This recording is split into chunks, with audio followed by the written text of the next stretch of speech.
Catching up on any NFL game is easier than ever before. Looking to the end zone for the win! Oh my gosh, one of the great games you'll ever see.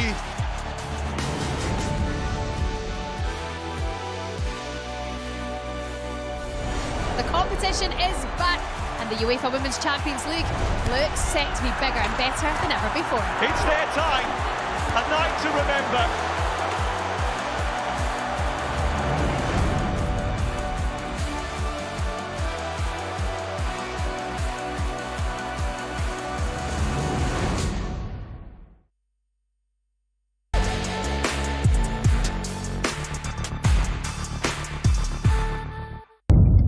The following programme is recommended for those 16 and over, as it contains sporting violence, possible bad language, and flashing imagery. Well, hello, boxing fans. Welcome to the Altrincham Ice Dome, where we've got a huge night of championship boxing coming up for you live on DAZN. Brilliant main event, brilliant fights to get stuck into. But I just want to take a moment at the top of this show to talk about a man who most certainly would have been here this evening. Boxing has lost one of their own quite recently in the great Frankie Hopkins. And I've got Ryan Garner, one of his proteges, with me. And Ryan, just a word on what a loss that is to boxing, what an impact he had on your life. Yeah, like you said, he had a massive impact on my life. Since I turned pro at 17, yeah, I never had a bigger fan than Frank Hopkins. You know what I mean? Anyone who spoke to him, I'm sure that they've told him, he's always bigged me up, told them how good I am. And it's just such a shame, do you know what I mean? It's a shame, obviously we got so far together, and it's a shame that we didn't get fulfilled, hopefully be a world champion together with him there in my corner. But I can't thank Frank enough for what he done for me, not just in my career, but in my life as well. Do you know what I mean? He was a massive part through the ups, through the downs. He was always there fighting my corner, so I'm gutted really, mate. Yeah, I mean, rest in peace, very nicely said, rest in peace, Frank Hopkins.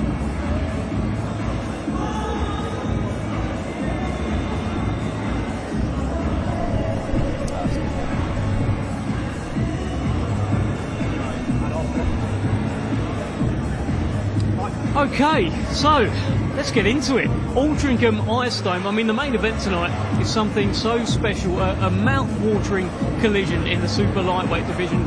Jack Rafferty, 26-0, unbeaten, British and Commonwealth champion, defends his crown against the man not so long ago known as His Excellency Turkey Yellow Shake's favourite fighter in Mark Chamberlain. I've got Ryan Garner, who we've spoken to already. He's with me, as is the Nightmare from Scotland, Nathaniel Collins. How are you? I'm good, how are you? I'm very good. I love this, by the way. We're in Altrincham.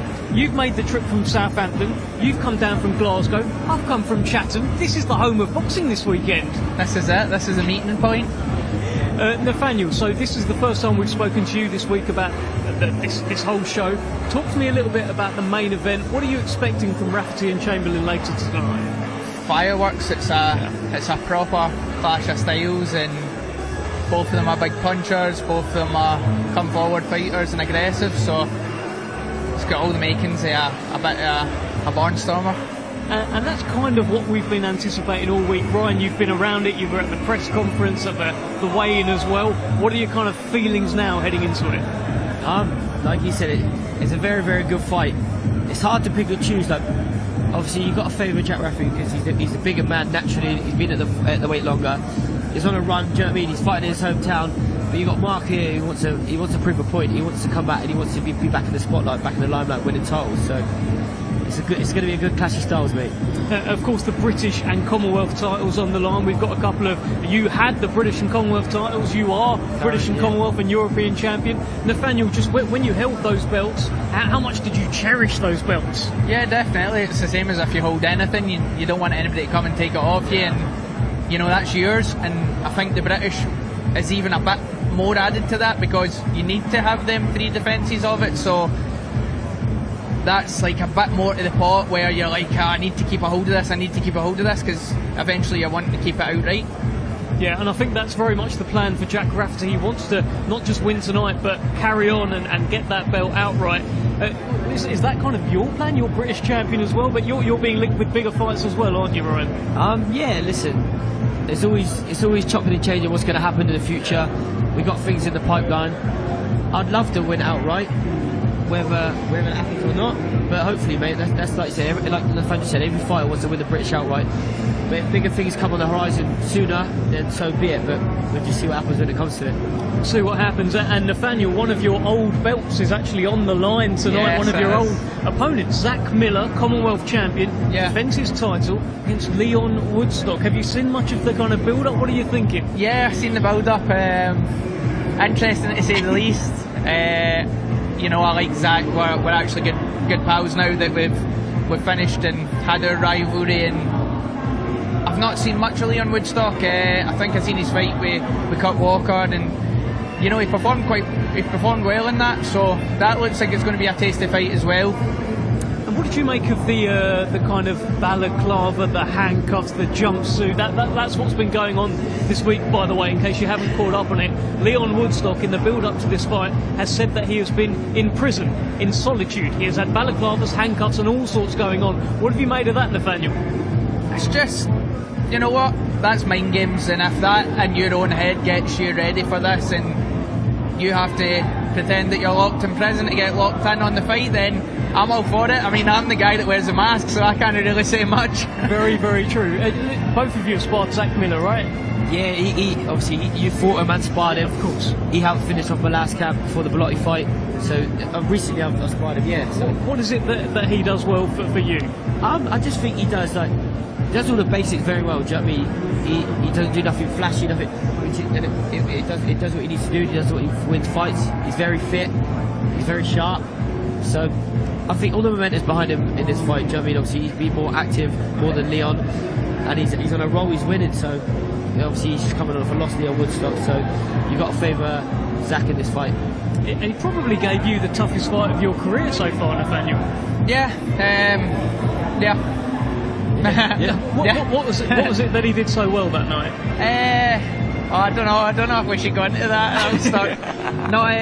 Like Ryan saying, he's sharp. He is sharp. He does the basics right, and he is fit. I mean, you know, I probably made that harder for myself that night, and again, you have seen I'm capable of much more than what I put out that night. So, not taking anything away from Zach, but yeah, he's sharp. He does the basics well. He's got all the tools to outbox somebody comfortably. You've seen it in the Masood fight. Like, a lot of people thought that was going to be an easy Masood win, and he went in and done the business against a come forward aggressive fighter. Leon's a come forward aggressive fighter. It's going to be kind of a similar thing that he's going to have to work out. Yeah, it looks like a brilliant fight. There's so much coming up tonight. That, of course, part of the main show later on DAZN, but we've got some prelim bouts. This is the prelim stream. Have a look at this. It all kicks off very shortly with the showman, Henry Turner. He is back now, of course, fighting up at welterweight. Looks a whole new force up there. Stephen Cairns, the Irish takeover. He will be back. He will be in action against a former Midlands champion. An Olympic bronze medalist, Charlie Senior, has the second fight of his career. And then what about this? He calls himself the sexy one. Nelson Burchell will be in action tonight. And then we round off the prelims with Jack Power. I mean, fellas, anything catch your eye on there in particular? Yeah, cracking. There's a cracking lineup there. Nelson Burchell sparred with him, you know, quite recently. He's cracking kid. I'm sure he got a medal at the Europeans or the Worlds as a youth. Really good operator, and I think I seen his debut knockout, and it was like a hook to the body, uppercut combination. It was probably one of the better knockouts I've seen in a good wee while, so I'm looking forward to seeing him. Charlie Senior's fighting the guy I fought in my comeback fight, so he's a tough wee guy as well, and I think that'll be an interesting one because he likes to come and have a go and actually test you, so it's a good fight for your second fight.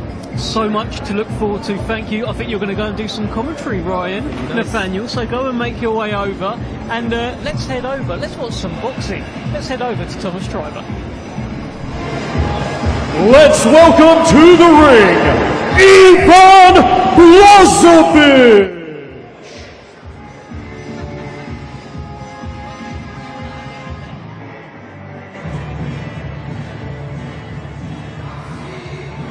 Well, here comes Ivan Blazovic, the Bosnian, who's 9 fights into his pro career.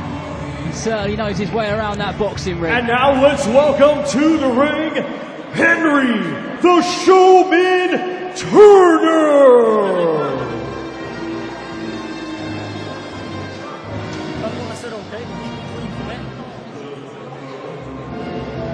En route to the ring is Henry Turner, the 24-year-old from Hammersmith, and an absolute cracker of tonight's headliner, Jack Rafferty, a few months back. Since then, he's been back with a first-round knockout, and he'll be looking to do more of that this evening. Ladies and gentlemen, this bout is scheduled for 8 rounds in the welterweight division. Brought to you by Frank Warren for Queensberry, along with their great sponsors, Riyadh Season, That Prize Guy, Global Next Trade, 32 Red, and Unibet. When the bell rings, our referee in charge and scoring the contest will be Darren Sargensen. Introducing to you first, fighting out of the red corner, he comes to the ring wearing black trimmed with white and weighed in officially at 146.9 pounds. Coming to us from Mostar, Bosnia and Herzegovina. He brings a professional record consisting of 8 wins, just 1 defeat, with 3 of his 8 wins coming by way of knockout. Ladies and gentlemen, introducing Ivan Blažević. And his opponent across the ring, fighting out of the blue corner, he comes to the ring wearing brown with pink and weighed in officially at 149.7 pounds. Hailing from High Wycombe, England, he has a professional record of 14 wins, just 1 defeat, with 6 of his 14 wins coming by way of knockout. Ladies and gentlemen, here is the former WBC International Champion, Henry the Showman Turner. Those both know the rules, keep it clean, nothing low, watch your head, I want to say break, take a step back. Most importantly, defend yourself at all times. Best of luck.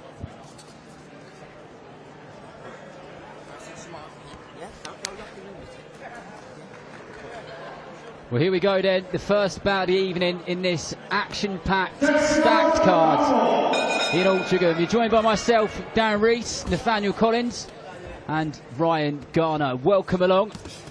In the grey and pink shorts we have Henry Turner, boxing that southpaw stance against Ivan Blažević of Bosnia, who already finds himself stuck in that red corner and won't want to be there for too long. But it was a good lead hook over the top there from Turner.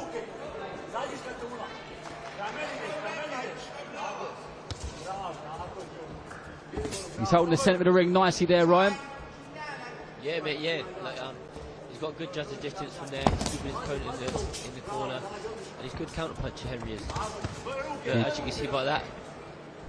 He just got through with a nice straight left hand, did Turner. But the Bosnian, Blažević, is nice and light on those toes, got some bounce in those legs, and he's a good mover. So he's going to make Turner work for these shots, I'm sure of it. But he does find himself back in that corner once again, as Turner looks incredibly focused and determined in this comeback. His last fight ended in the first round. He won by stoppage. He has got some heavy hands, and I think he finds himself in a weight category which he's comfortable with. And Blažević just getting himself out of the danger zone and creating some space. Yeah, it looks like Henry's just trying to draw his opponent on here and bring him into a big shot, but Henry should be careful because he's getting caught a few times.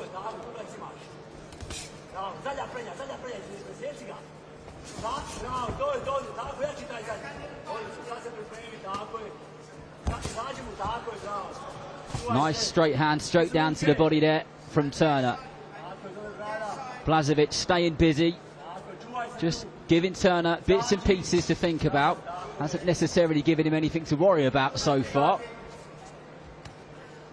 But Turner ever so slightly, just by the percentage, up in his tempo. and doing everything correctly. And this is a good mature performance so far.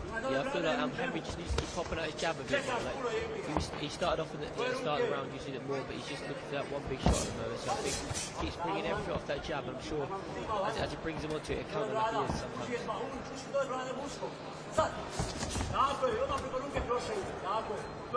He's got good feet, has Turner, hasn't he, Nathaniel? Yeah, definitely. He started sharp. He's doing the right thing. As a southpaw, keeping that foot on the outside, and not letting Blažević exit off to the left. So, yeah, he's doing well. Shot there. So I think, see, like there he's there, and he's keep popping out the jab out and then bring the big shots off that, I think. Well, first round done and dusted. Bit of a feel-out round there. Blažević did get through with a sloppy left-hand of his, but Turner most definitely the one who caught him with the more eye-catching shots, and like you guys have been saying, it's about getting that jab out, isn't it? Because everything comes off of the jab. You've done all the right things there, minus a couple of mistakes that you're about to make in the first round, and you're trying to work out that for your opponent, but, you know, like Ryan's saying, a bit more on the jab, flow a bit more. Don't just look at the big shots. He's looking at the power shots, like you said, down to the body there. And right, Henry Turner had that defeat to Jack Rafferty. He's come back, first round stoppage. It's not necessarily, you know, a massive comeback, but he looks confident, doesn't he? Like, he looks like he's in a good place. Yeah, and I believe since the Rafferty fight, he's moved up to welterweight now. So he was obviously wasn't very comfortable at the weight at super lightweight. So now that he's moved up, he's obviously going to be more confident, and obviously hopefully he'll carry the power up. And then obviously it's less draining, obviously making the weight for him. And hopefully it should help show on his performance here. We're 24 years old. Yeah, he's still young, like you say. Look, the loss of Jack Rafferty, he's young, 24. That's not detrimental to his career. Do you know what I mean? And now he's in a rebuilding phase, and he's going to want to get back up to the level that he was fighting at. Well, this is fight number 16 for him, so he's moving along nicely in this pro game, which isn't for everybody.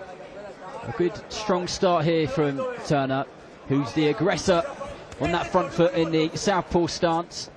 Nice footwork there, just kind of bounced in, made Blažević miss with his feet, and then countered him. But he did get caught ever so slightly there on the tempo, and it might have just woken him up a tiny bit. Like you say, he's just looking for that one punch shot at the moment. Do you know what I mean? He's leaving himself open at times. As we said before, I think he just needs to keep popping that jab out and then bring off the big shots onto it as he steps back. Yeah, definitely. That was a good shot. He's throwing that jab, stepping back. He's making Blažević miss, and then he's not punishing that mistake because he's looking for the one big shot. So when he steps back, he needs to step back in with a bit of combination punching, I would say. Like good. So. Nicely done there, and what you guys have just pointed out is that's a prime example of it, because he lands that first shot really well, makes him miss, and from what you're saying is he needs to capitalise on that really quickly, doesn't he? Yeah, definitely. And he's starting to open him up a bit now. Blažević looks like he's felt the power here, and he's still jerky, he's still moving, but he's getting caught a lot more cleanly.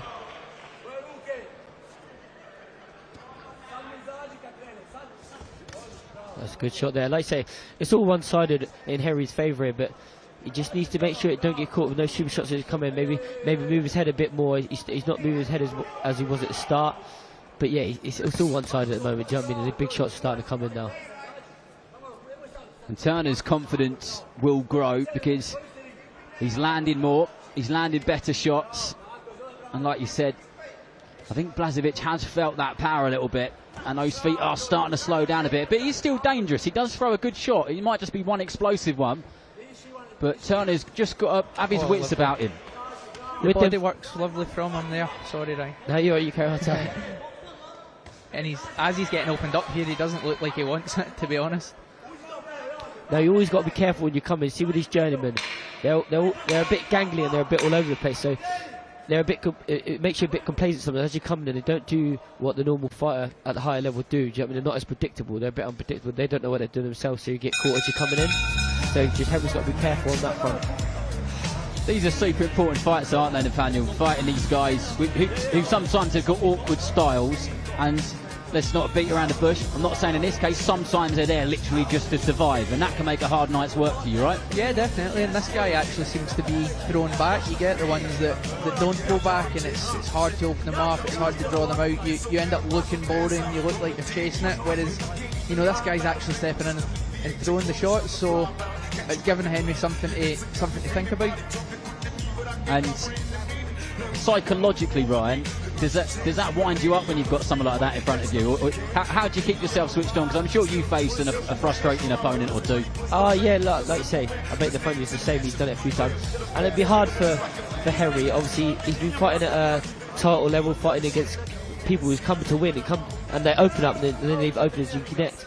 But if you're coming back when you're rebuilding again, he's coming up against a journeyman. So I bet it's frustrating in Henry's head that he's having to try draw the lead and counter. We're all part of the game, and here we go into the third round of this one, scheduled for 8 in the welterweight division. If you're just joining us, welcome along. Lovely straight left there, and the bolo shot, lovely. lovely. That was a decent shot, and it looked like it's just knocked the wind out of Ivan Blažević. That's the thing with these journeymen. They're as tough as they come to the head. As you can see earlier, Henry was hitting them with everything, but when you hit them to the body, it's hard for them to recover. Yeah, and that's a great shot for the southpaw. Stands the bolo shot, and you know it's lovely. And he's looking for it now, isn't he? Because he's landed it confidently twice. And Blažević finds himself on the canvas, and he shakes his head, and he's done. He's had enough. Yeah, that's it. That's a good shot. Is another stoppage win in the return, if you want to call it that, of Hammersmith's Henry Turner. He'll be chuffed with that. Coach Al Smith is chuffed with that. A good performance, guys. Yeah, great. It was a, you know, you were saying he was 24. It's a very mature performance, I would say. He never rushed anything. It took him the first round to work it out, and then he kind of found the shots that were working. The straight left to the body, he started turning it to a bolo shot. The straight left was leaving him a bit open, but as soon as he started kind of whipping it under, it found its target. Ryan, what would that do for his confidence? Oh, massive. Do you know what I mean? That's the second one back since his loss. So now I'm guessing he's going to want to, now that he's got his under the belt and he's back, he's confident again. And now he's comfortable in the welterweight. He's going to be wanting to move back up into the levels and maybe finish the year with another title fight, or at the start of next year. But he's definitely good enough to get there, and he's been in it. And you know, with that Rafferty fight, he was doing exceptionally well in the opening part of that fight before he got stopped.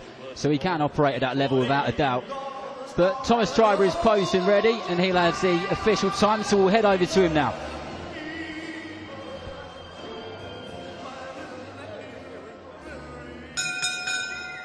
Ladies and gentlemen, here is the official time.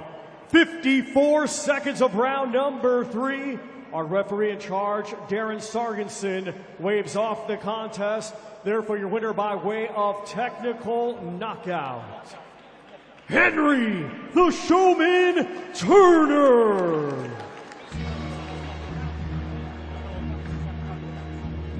Well, a very well done to Henry Turner, back with yet another win, and a nice big smile on his face as he poses for pictures in the ring here at Planet Ice in Altrincham. And hopefully that is a sign of things to come, because we've got plenty more heavy-handed fighters making their way to the ring, so don't go anywhere. Impressive stuff indeed, and a brilliant way to kick the night off. Great way, like you're saying, a lot of heavy-handed fighters on this card, so you know, hopefully the fans get what they're looking for when they tune in here, and we get to see a couple more stoppages like that. Let's hope so. But listen, you two haven't fought that long ago. I don't know how much time we've got before we go to our next fight. Ryan, a couple of weeks since your fight, how are you feeling? How is it not making weight and not having to diet? I bet it's amazing, isn't it? Yeah, it's good to be here tonight, and not be me one getting in the ring. No pressure, no nerves, you know what I mean? And like you say, I was at the weigh-in yesterday. It's good to watch everyone else struggle but me. But yeah, so... Well, always good to see you, whether you're inside that boxing ring or on the other side of it. This is what we've got coming up. We've got Stephen Cairns coming up just after, well, in just a moment actually.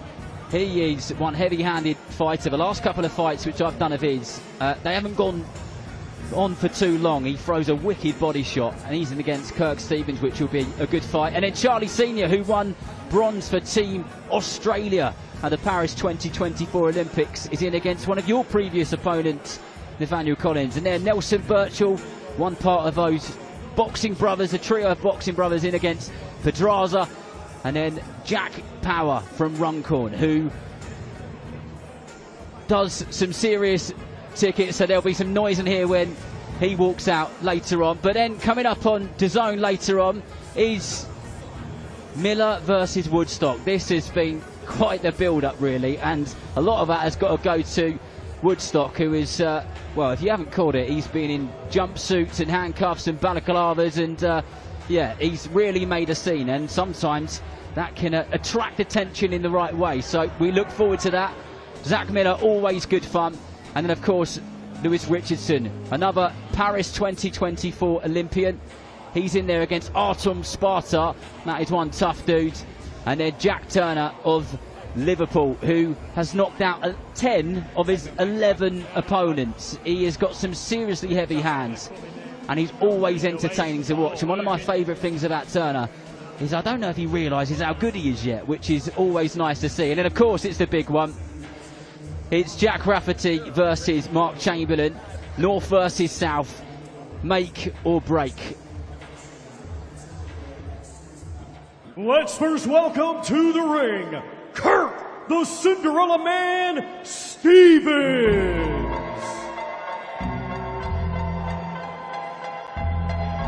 Well, incoming is 35-year-old Kirk Stevens. He's been about in the pro game for a while, 12 fights deep in, former Midlands champion, always comes to fight, always brings it, and I'm sure he'll be loving being a part of this big show on DAZN this evening on an action-packed card. We look forward to seeing him back in action.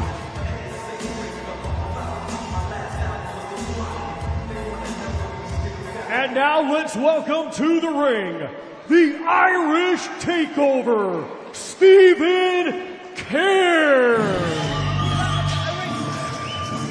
And here he comes, the Irish Takeover, 23-year-old Irishman Stephen Cairns.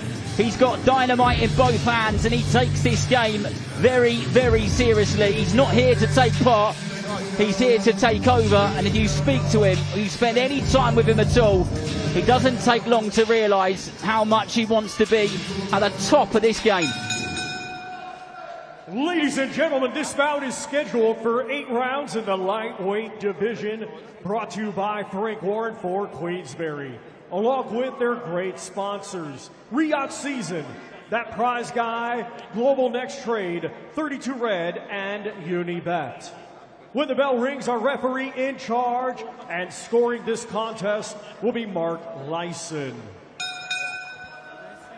Introducing to you first, fighting out of the red corner, he comes to the ring wearing black with red and weighed in officially at 136.2 pounds. Coming to us from Telford, Shropshire, England, he brings a professional record consisting of 7 wins, 4 defeats with 1 draw. Ladies and gentlemen, please welcome Kirk, the Cinderella Man, Stevens. And his opponent across the ring, fighting out of the blue corner, he comes to the ring wearing gray, green, and white and weighed in officially at 137 pounds. Hailing from Cork, Ireland, he is undefeated with 11 wins. 7 of his 11 wins come by way of knockout. Ladies and gentlemen, here is the Irish Takeover, Stephen Cairns.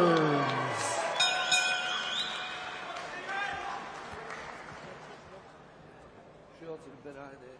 Ender on the top there is good, you know. Okay, boys, putting all the rules. Obey my commands. Tell you to break clean. Okay, boys, touch gloves. Good luck to you,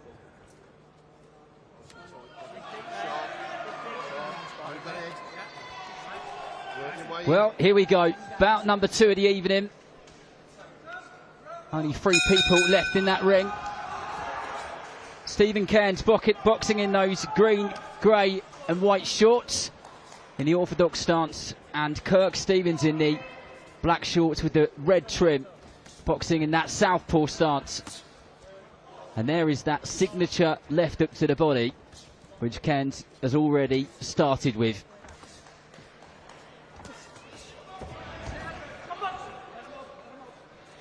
And Stevens just trying to rough Cairns up a bit there. He's come up firing, isn't he? He is. Stevens, yeah, he's come up firing normally. He's meeting him in the middle, isn't he? They start off slow normally, but he's come up firing, so he's obviously very confident he's come here to come for the win. Good defensive work there from Cairns, and then just whips in that left hook round the right glove of Stevens.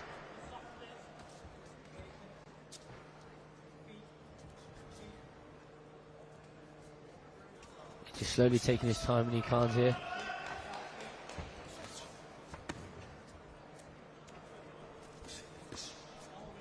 Good footwork there from Cairns, just makes him miss with his feet, then fires that left hook of his.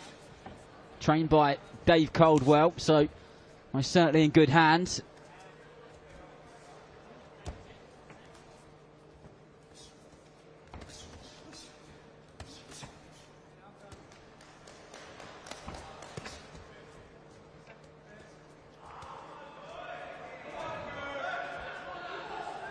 It's a nice controlled start from Cairns, isn't it? It is. He's just feeling his man out here. That's it. You got it's an 8-round fight here, so he's just first round just feeling him out. And I'm sure as it goes on, he's going to go for the gears. But there's a great right hand there. Good right hand straight down the pipe there from Stephen Cairns. And he just is putting it out there to us in the arena. Just kind of everything about him is that he's showing that he's in control of this, and he's trying to make sure that his opponent is aware of that as well.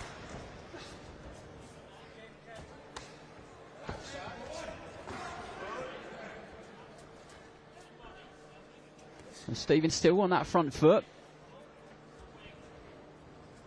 Just trying to find a way in more than anything, isn't he, Nathaniel? Yeah, I think he's just trying to old man him and, you know, make him think about what's happening, rush him, you know, grab and hold and throw them wee short shots. And, you know, Stephen Cairns is relaxed and it looks like he's just keeping his cool. His lead hands doing all the right things against the southpaw. He's throwing over that hook and stuff, over the jab. So, yeah, it looks like he's well in control.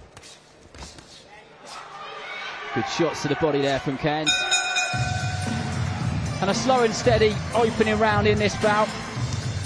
But 7 more rounds to go, so I'm sure we'll see him up the tempo, Ryan. I'm talking about Cairns there as the rounds go by. Yeah, definitely. I think it's only the first round. It looks like he was just feeling him out. And as you can see by the end of the round there, he was slowly starting to get his judge's distance better. And he was starting to unleash a bit there. So as it starts to progress on the fight, I think he start whipping them in, as you can see with the body shots towards the end. And Stevens didn't look like he liked some of them shots down below. They certainly came with a thud. But a phrase which we use a lot is about getting your distance or gauging your distance. Nathaniel, so like for people listening, when we talk about fighters doing that, what are you doing and how long does that take you to kind of get where you need to be in terms of where your feet are? Yeah, some people do it very quickly and others it takes a round or two to work it out. And the fights like this that are 8-rounders, you're not really in any rush. You know, 8s, 10s, 12s, you can take your time to work out what your opponent's doing.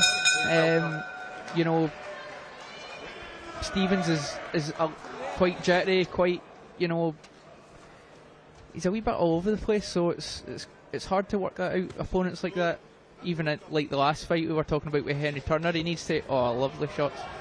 He needs to work out what's happening there, but, you know, we commented on Cairns before, and in Liverpool he's a vicious body puncher, and I expect to see that, you know, come out in this fight and definitely slow Kirk Stevens down. Well, going back to what you were saying earlier on, Nathaniel, about he's a bit awkward, is Kirk Stevens. Sometimes they're the harder fighters to box, aren't they? Yeah, by a mile.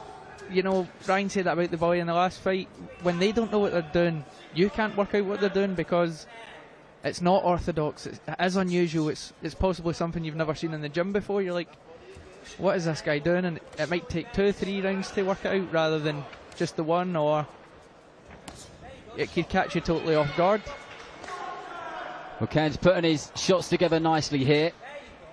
He's very relaxed and very calm in there, Kans, isn't he? You think he's just looking for that opening. He's slowly taking time. He knows he's got 8 rounds here, so he's not rushing nothing. But yeah, he's all round well schooled. You know what I mean? He's not crumbling under pressure. I think he's taking his time. He's just extremely confident in his ability, Stephen Cairns. And I think when you go about your game in the way that he does, where he is the ultimate professional, he rightly so should be walking or getting through those ropes and feeling like that. And he kind of oozes that confidence in the right way. But Stephen's still on that front foot, so he's not backing off or just trying to find somewhere to hide, is he? No, and he's actually in very great shape himself, so that confidence in your own work comes from the work you've put in the gym, and both of them are in incredible shape. That's a good observation, he is. I think a lot of the difference here between these two is Stevens is trying to force it and force it and force it, whereas Cairns' work is comfortable, relaxed. He's not trying to force anything. He's not even loading up his shots at all, but they look powerful.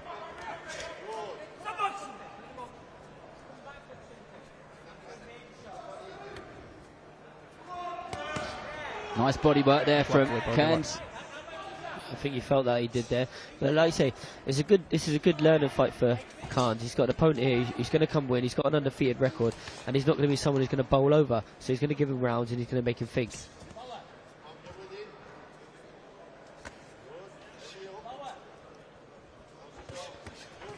That's it. Stevens giving Cairns plenty to think about here. He's always on the move. He's always doing something. Those shoulders are always moving. His hands are coming out even if they're not throwing punches.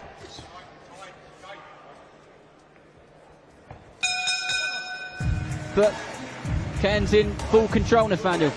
Yeah, these are the fights you want. You want a guy to come out and throw punches at you, and you can show, not just offensively but defensively what you can do. And he's doing that. His wee step back's lovely. He's whipping the lead hook over Stevens' jab, and all the shots he's throwing are pretty much spot on and accurate. And like I says, at the end of that last round, we've seen Cairns before, and he's a vicious body puncher, and he's showing that again in this round, and it looked like he'd hurt, or if not hurt, gave Stevens something to think about.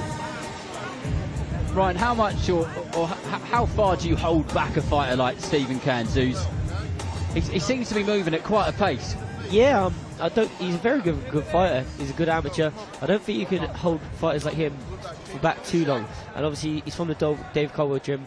He's sparring good fighters in that gym. Do you know what I mean? So he's getting all them learning rounds in the gym sparring. So I don't think you'd hold him back too long. You can't progress him too quick, but still he's a good fighter all round. He doesn't waste no shots. So I think, after this fight, you can start progressing him on a bit more.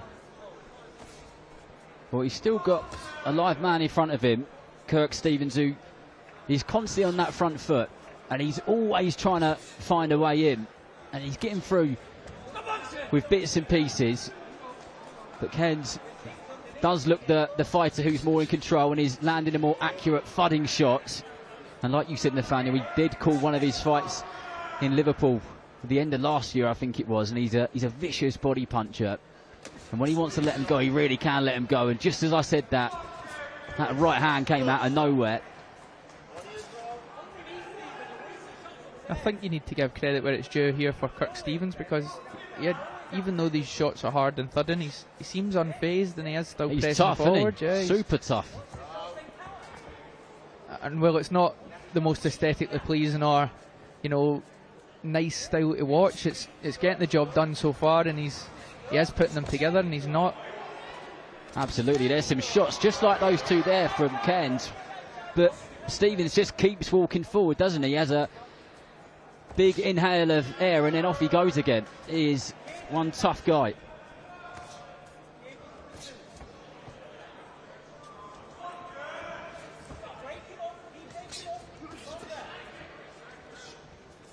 It looks like Stevens is starting to feel it a little bit now, like the pace. And I think the body shots that Cairns has been landing, I think he's slowly starting to get to him a bit now.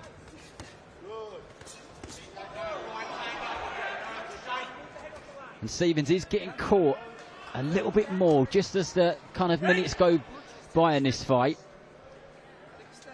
I guess for him, he just needs to just stay as alert as he possibly can and don't walk onto any of those big thudding shots which Cairns can throw so well. Yeah, he looked like he put quite a few into them earlier rounds with the Stevens. Like you say, he was coming forward, he was trying to put it onto Cairns, so he might put a bit too much into them earlier rounds. And I think as the rounds start going on now, he's going to start feeling. I believe Cairns is going to get the job done earlier. Yeah, I think. I mean, correct me if I'm wrong, guys, but it just looks like as Stevens makes his way in, and he just threw 4 or 5 shots at 20 seconds ago, that Cairns just seems to kind of neutralise those attacks. He soaks them up, doesn't he? And then he just goes back on the attack himself. Yeah, and you know, Stevens is making the mistake, and he's not actually punching his way in. He's trying to kind of walk in and then punch when he gets there, and he's leaning in a lot. And you know, Cairns can just sit back and kind of watch and see what's happening because he's leaning in with his head, you know, like so there. Shot, yeah. He's got a cut on the top of his nose, Stevens. Yeah, I think he's slowly breaking down Stevens. Slowly breaking him down now. And I don't think within too long, in a couple of rounds, you start seeing him wearing him down really good. So when you do see someone, when you know you're wearing him down, you've got Reece Bellotti out of there in the 12th round in your last fight. Your last fight with Lee McGregor finished, was it the 5th round? 4th round. 4th round. I stand corrected. Can you see that you're starting to get to him? What is it about a fight which you can see? Is it their body language? Is it just like the way that they're breathing? What is it? I think you can just generally tell if you've hurt somebody, whether they take a step back, they might go on the aggressive to try and cover it up, they might, you know, make a facial expression. It really is that simple for me. Lee's legs took a dip and I knew, you know, it's kind of different thing to wearing somebody down, whereas Ryan kind of wore Bellotti down and got him out there late. Yeah, Cairns will be able to tell that Stevens, compared to what he was in the first couple of rounds, he was coming forward more, he was more sharper, and now he's a bit slower on the attacks, and he's walking onto a lot more shots than he was earlier on.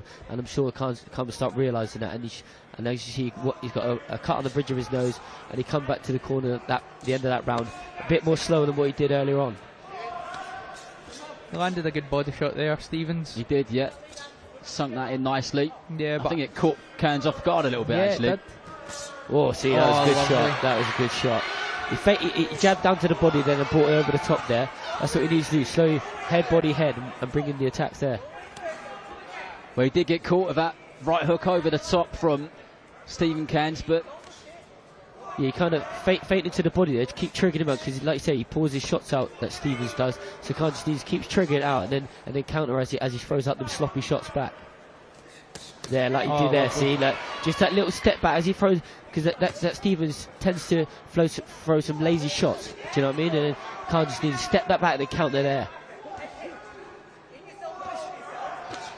You know, lovely for Cairns is the punch variation. He probably threw every punch in the book there, but you know, it was a lead hook over the jab, then he slipped on the inside, and then he was deciding between a body shot and a lead uppercut, and you know, he's hitting with every shot that he wants to, really.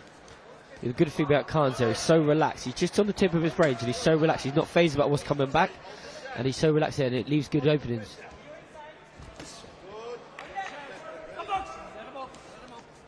You do get the sensation that Kirk Stevens is really feeling these shots down now.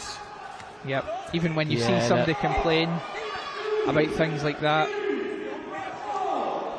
But the referee's Mark Lyson's calling a count here. Kirk Stevens not happy with that, but he tells him he's happy to continue, and I'm sure Stephen Cairns will put his foot on the gas ever so slightly more now. Yeah, I wouldn't have said that was a knockdown myself. It wasn't a neck down, but it's just his whole body language. He kind of, do you know what I mean? He's getting a bit more lazy, if I'd like to say. I think he's starting to feel the pace here now, and the shots that have been landing are starting to take his toll. Yeah, definitely. And it just looks like Stevens is putting a lot of effort into punching here, whereas Cairns is just relaxed. Yeah, he's.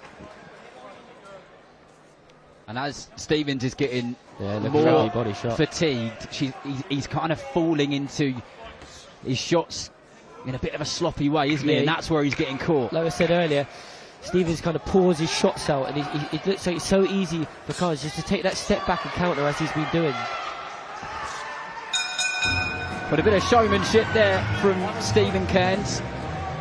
And as things stand, I'm not sure this is going to go the whole way, Ryan. What about you? No, mate, as I said like a round ago, I didn't think it would take much longer. After a couple of rounds it would actually take, because Stevens is starting to slow down, he's pouring those shots out, and now Khan's is starting to be able to unload even more, landing them power shots from body to and head, so it's starting to take its toll, mate. I don't think it'll be much longer, if I'm honest. What's Dave Colwell saying to him, Nathaniel? Probably just telling him, just keep doing what you're doing, keep your cool, keep your distance. You know, if it was me, I would be saying he's starting to get a bit reckless, he's starting to fall in now, so just watch his head, watch his arms, watch his, you know, elbows and stuff, and Cairns is doing everything right. It's really hard. There's no need for him to take any risks, is there? It's just plenty more of the same. Just pick the shots you're picking, and you will get him out there. Yeah, Khan's don't need to rush in there anyway. I like to say, you've got to be careful, your head, the elbows, the shoulders, but I don't think he needs to rush in here, because Stevens, he throws some sloppy shots, and Khan's just got to be patient, and I believe he'll walk into him and he'll stop him anyway. So there's no point risking nothing. Let's see if we can do it, but the extremely tough Kirk Stevens has just come out for this round, and to be fair to him, straight on that front foot. But he has got to be careful he don't get hit with anything as he kind of falls in and he makes those attacks. So you just keep drawing them in, and bring the big shots off it.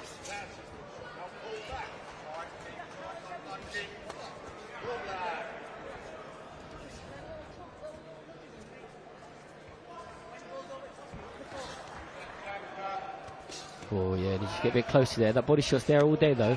If he needs to get his range a bit closer there, Khan's. He's looking for that lead hook under the right elbow, isn't he?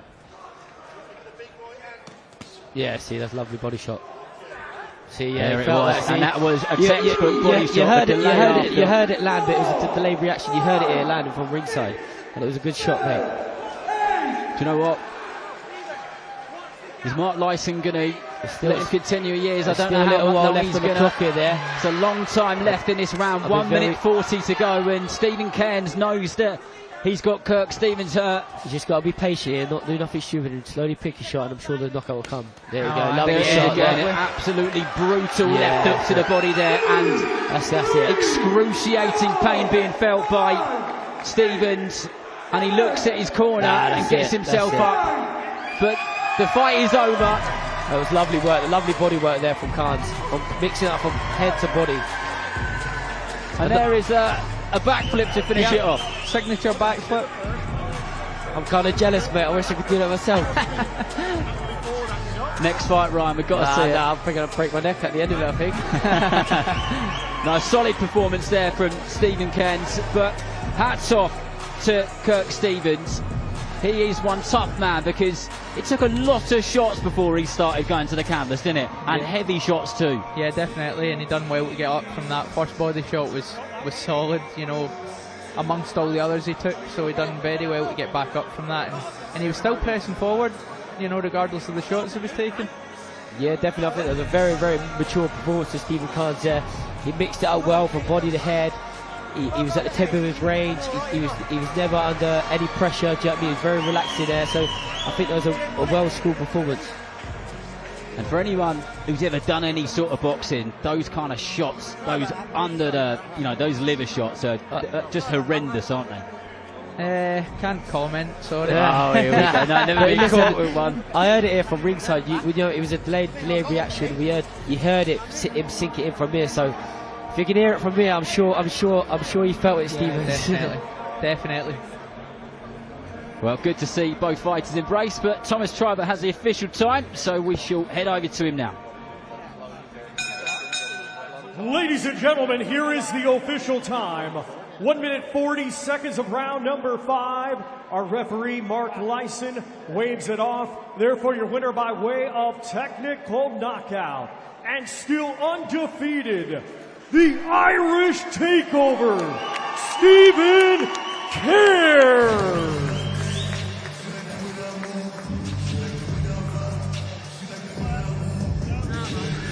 Well, Stephen Cairns moves on with another victory on his record as he poses with trainer Dave Caldwell there in the centre of the ring in Altrincham here at Planet Ice. So much more boxing to come. And a very solid performance there from the Irishman, who I think is going to do some pretty special stuff as time goes by in this professional game. He's exciting, he stops people, and he's with DAZN now.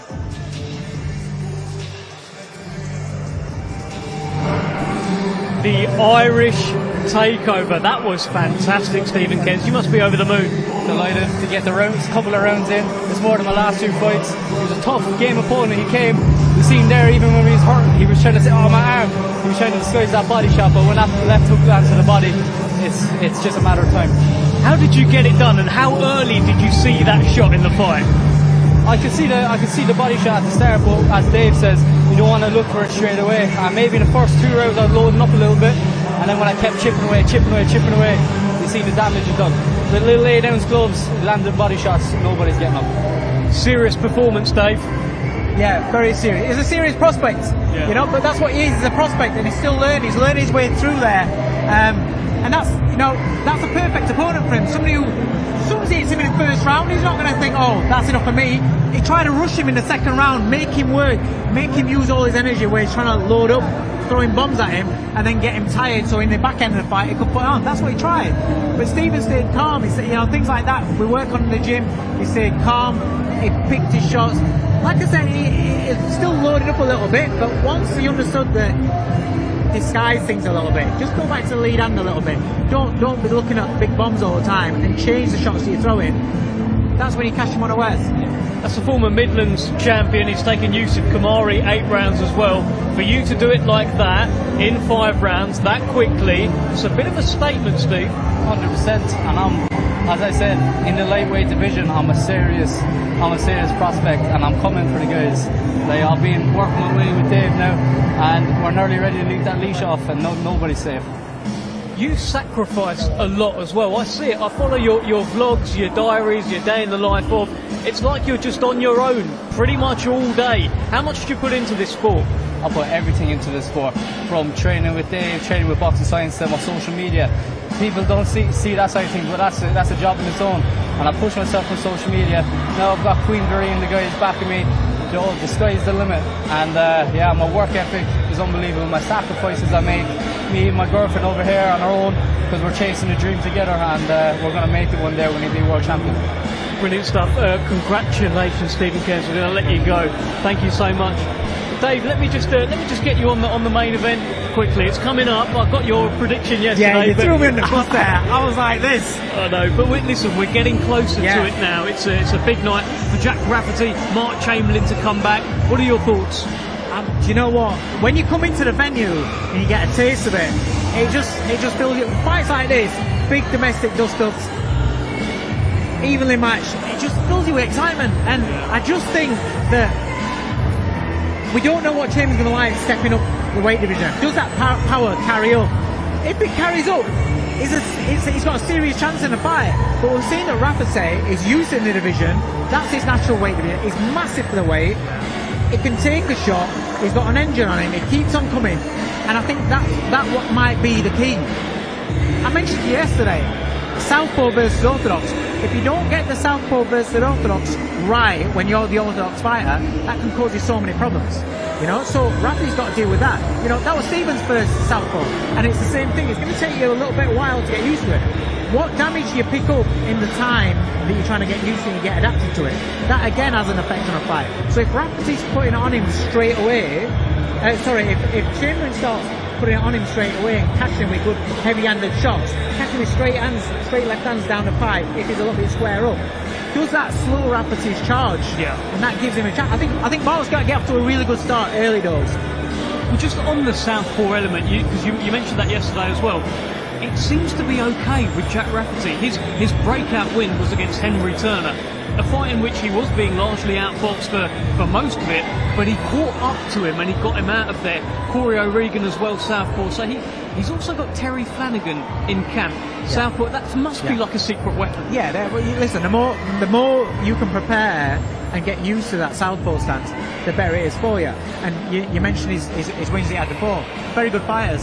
So, you know, Corey O'Regan's been out of my gym sparring quite a lot. Sharp kid, very, very good. But you're talking about it's a bit more seasoned, this Chamberlain. Yeah. You know, I know he's only 26. I actually thought because of how long he's been around, what he's been doing, and the big fights he's had, I thought he was a little bit older. But he's 26 years old, so he's still improving. Yeah. So I expect him to be better than what we have been. He's got it all on the line tonight because he's coming off a run of not great results. You know, let's be honest. So it's that Padley loss that just stands out, doesn't it?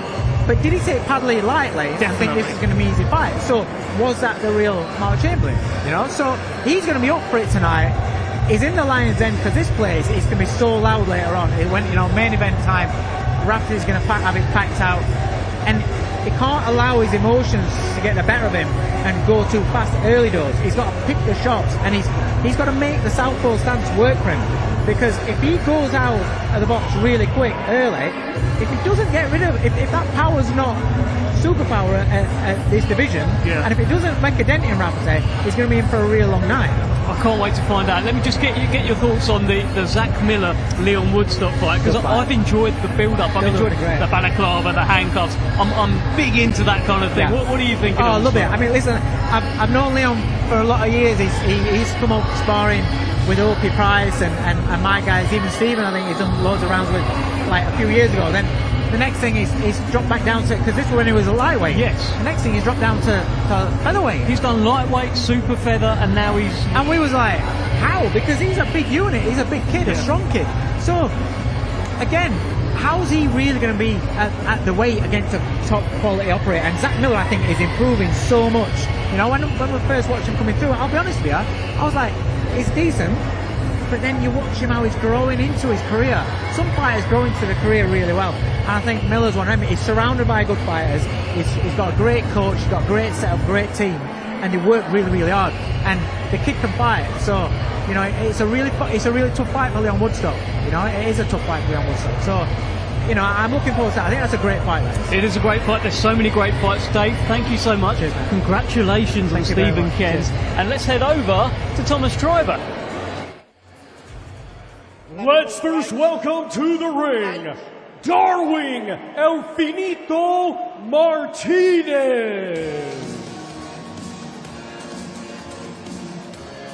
Well, here is the super tough and durable Argentine, Darwin Martinez. A fairly familiar face over here in the UK. In fact, he's the only man who's gone the distance with Liverpool's Jack Turner, who we've got coming up later on. He's as tough as old boots and one of the hardest fighters to get rid of in terms of those away corner fighters who we see over here in the UK.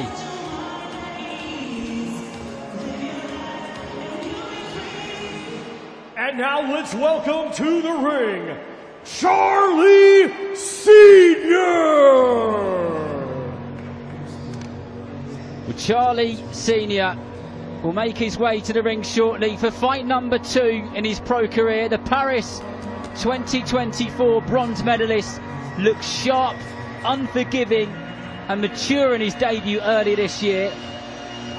And from what we saw, he absolutely has what it takes to go a very, very long way in the pro scene. And great to see such a big smile on his face as he makes his way into combat.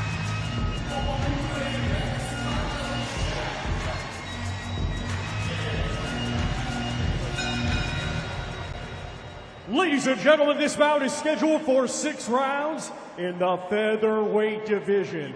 Brought to you by Frank Warren for Queensberry, along with their great sponsors, Riyadh Season, That Prize Guy, Global Next Trade, 32 Red, and Unibet. When the bell rings, our referee in charge, and scoring this contest will be Darren Sargentson. Introducing to you first, fighting out of the red corner, he comes to the ring wearing black with white and weighed in officially at 127.5 pounds. Coming to us from Managua, Nicaragua, he is a veteran of 44 professional bouts. Ladies and gentlemen, please welcome Darwin El Finito Martinez. And his opponent across the ring, fighting out of the blue corner. He comes to the ring wearing white with blue and weighed in officially at 129 pounds. Fighting out of Bradford, England, and raised in Perth, Australia, he had a stellar amateur career, becoming a 2024 bronze medalist for Australia, and now as a professional is undefeated with 1 victory. Ladies and gentlemen, introducing Charlie Sr.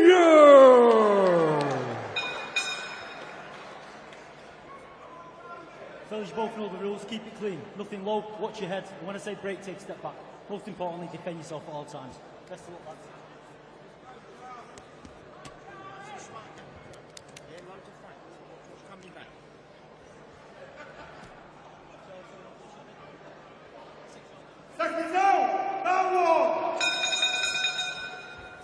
Well, we've got a bit of a theme this evening, and that theme from the 2 opening fights has been stoppages. Will this one go the full 6 rounds in the featherweight division? We'll wait and find out. Charlie Sr., the Paris 2024 bronze medalist, in his second fight in those white shorts with a blue trim, and Darwin Martinez of Argentina in the black and white shorts.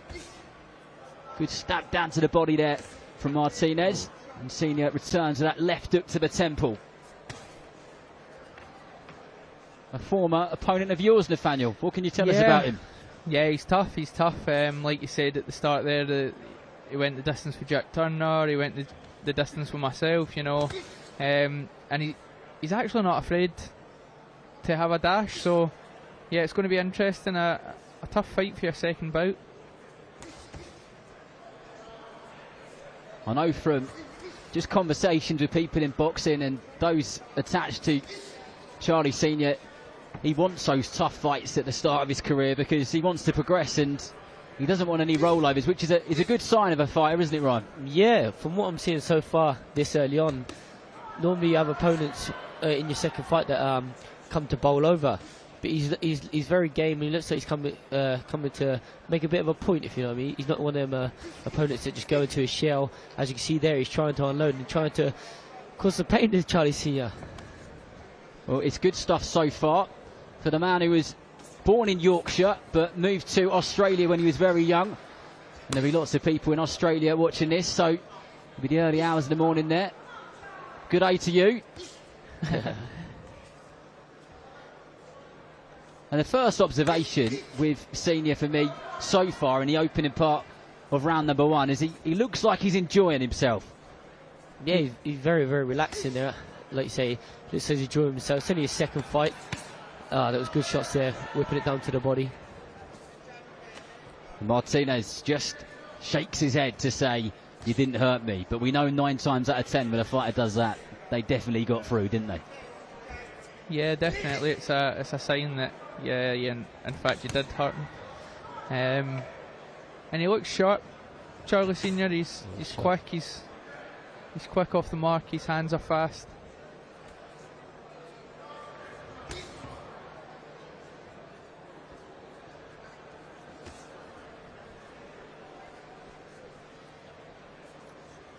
Yeah, he's not rushing nothing. I'm liking what I'm seeing so far. Normally people early on in their career, I've done it myself, mate. Your second fight, you're trying to, everyone wants to get those stoppages early on in your career. Do you know what I mean? Everyone wants the knockouts, but he's looking relaxed and not getting flustered with nothing. We hear it over and over again all the time that if you relax and you see a fighter relax and they don't look for the knockout, then the knockout's more likely to come, aren't they?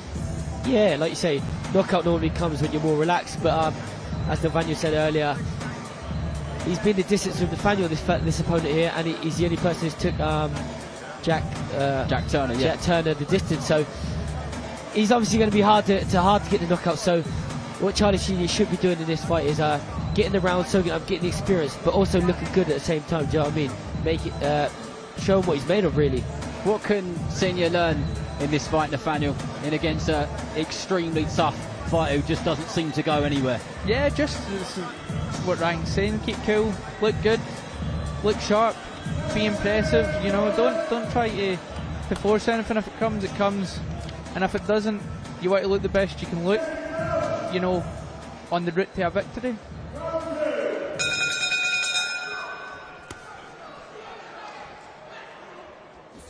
We'll see this straight back out, starting this round in exactly the same way he started the previous round, on that front foot, popping that jab out and keeping Martinez busy thinking. Yeah, I feel like that first round he took his time, was just having a feeling of his opponent, Charlie Senior was. And I'd like to say, it should start going through the gears now, these next couple of rounds. Which he's doing there on the front foot this round.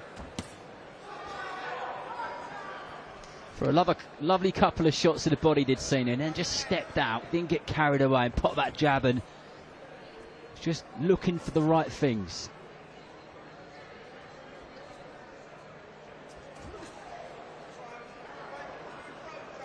Yeah, as Al Smith there was just saying to Charlie Senior, feint before he throws, you know what I mean? Make him think and then draw him in and then throw the attacks.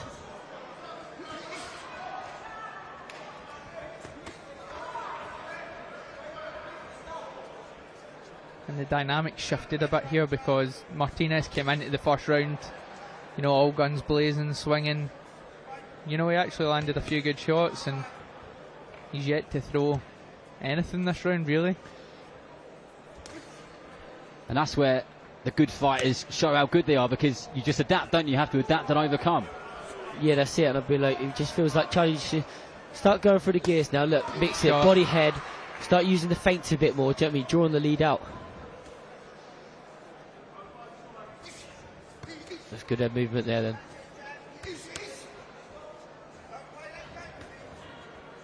Martinez just still showing he's there, you know, giving him something to think about, and he is landing shots. Yeah, he's not a bad. Normally you get the journeyman, they're technically not very good, but he's whipping him in very well. He's got good technique there, do you know what I mean? He's all round good composure as well. He is, and I tell you what, with Senior, it's almost like he's kind of letting him throw a little bit more than maybe he should do, so he can show off his defensive skills, and he soaked up a few of those on the gloves as well. Yeah, sometimes you just letting them throw a bit more, because then you try and draw them in a bit more, do you know what I mean? You let them throw, you let them unleash, you think that they're comfortable, and then that's when you counter them and you catch them. Lovely left hook under the right elbow of Martinez from Senior there, but he is most certainly still there, and he kind of just sort of smirks at Senior as he fires back with his own shots. Yeah, I think he needs to keep popping the jab out a bit more, Charlie Senior. Though. He's coming in there in straight lines and that, not throwing no jabs, do you know what I mean? Everything comes off the jab, as you said earlier, so, and that's when you can start breaking it down off the jab. Yep. And, you know, I'm only speaking for past experience. Being in with Martinez is, you can help him, you know, with the kitchen sink, and he'll still smile at you. Lovely shot. That he caught him nice there. Yeah. Yeah, look like his legs dipped a little bit there. He felt that one, didn't he? Yeah, and his face has reddened. But talking about Charlie Senior in and about your weight divisions, how does it make you feel when you see fighters like him? I know he's a long way from where you guys are. It's only in his second fight, but it's a good sign for the division, right? Yeah, for sure. You know, in all honesty, this is the first time I've seen him. He's impressive. He's got quick hands. You know, like you're saying, he's only in his second fight. You know, both Ryan and myself are in touching distance of world titles, so it's always good to see people coming up behind you, but we're looking in front. But yeah, by quite a considerable amount, Ryan. Yeah, like you say, as Nathaniel said, we're hopefully pushing on to world title contention now, but it's always good seeing new guys coming through, do you know what I mean? The game never stops, obviously we're getting older, there's always going to be younger generations coming forward, and eventually they're going to be trying to call us out down the line, exactly. So it's always good to see new fighters coming through, mate. That's exactly the point, is do you keep an eye on them? And I suppose you have got to in some sort of way, haven't you? Keep him in touching distance, you know what I mean? I'm looking at his chest, seeing that 2004 there, thinking... It makes you feel old, doesn't it? You know what I mean? That's what I mean, I still feel young myself, mate. Do you know what I mean? 2004, Jesus, where's the time gone? I know. You don't look a day over 21, Ryan. Nah, that's what I tell myself, mate, don't worry. Nah, but this is a very, very good controlled performance, you know what I mean? I'd imagine Al was, like I heard him earlier saying, just need to keep feinting a bit more, keep feinting, draw the leading, and let him open himself up, then work him in. I think this is a really good example of in some cases, and in a lot of cases, I guess, how that kind of solid amateur background, someone who's been to the Olympics, etc., can stand out in the program. Because for me, Charlie Senior, he doesn't look like a fighter in his second fight at all. Nah, like you say, he hasn't really put a foot wrong this fight so far. As you say, having a good amateur career, it puts you in good position as soon as you turn over pro. That's why a lot of the good amateurs nowadays, they progress very quick in the pro ranks, and they soon start fighting for titles quicker than the normal prospect. Lovely shot. He's actually switching really comfortably, you know, between stances as well as Charlie Senior. Oh. Just opening him up. He's whipping him in now, and I think he's starting to get, but he's got to be careful there when he comes in. He has, because Martinez got through with one of them. But he throws a really nice shot down to the body, does Senior, and then just whips it up over the top in no time. And he caught him with it. Yeah. He's switching there, he's switched back to orthodox, and then when he steps across him, he switches to southpaw, and that's what's kind of catching him off guard with the stance switches, because he can whip the lead hook or the backhand hook via the hand, you know. That's it, he brought his guard back up. He'd done his work and he come back to him. He didn't leave himself open, which is good work. But you need to start digging him in when he's in there in the pocket, digging him head, body, head, keep mixing it up and keep him thinking. That lovely shot. I think he's slowly starting to get to him a little bit here. You don't need to stand there for too long though and leave himself open.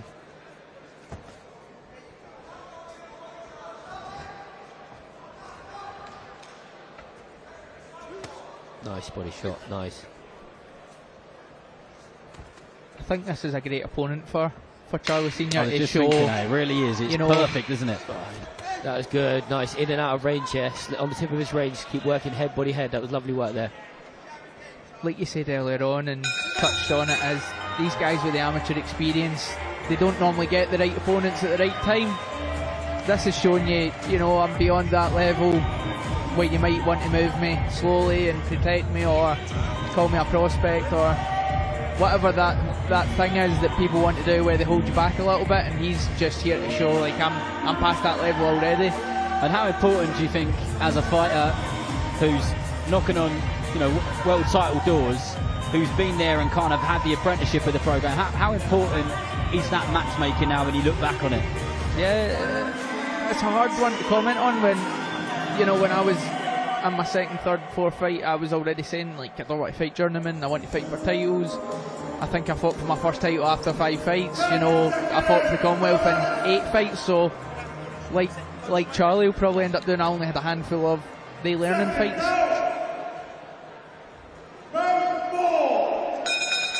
Well, early days, as we said, only his second pro fight.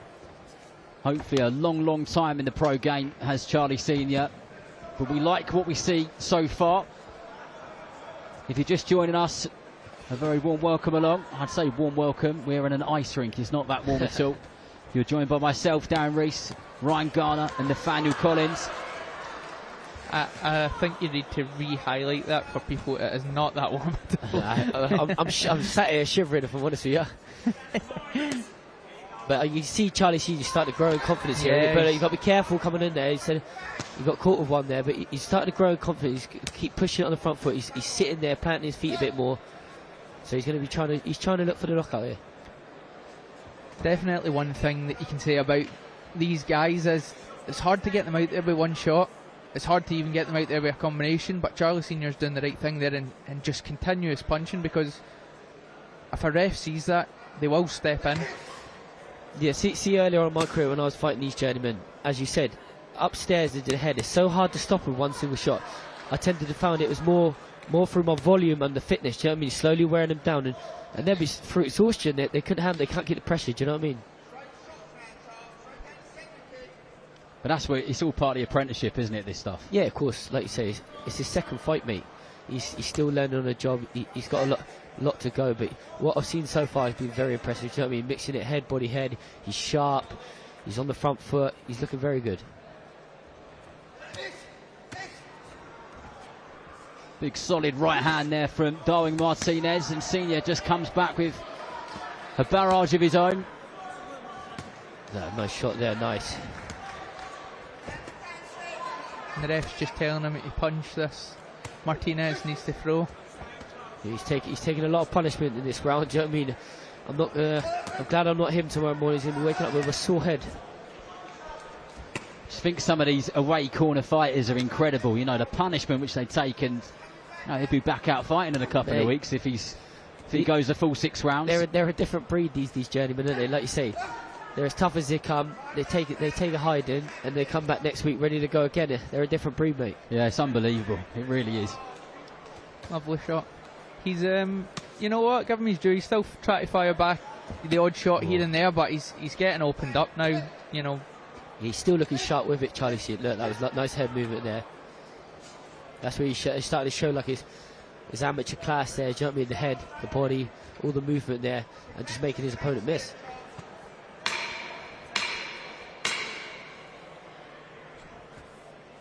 You can almost see him thinking to himself, "Who's this guy still here?" Yeah. Do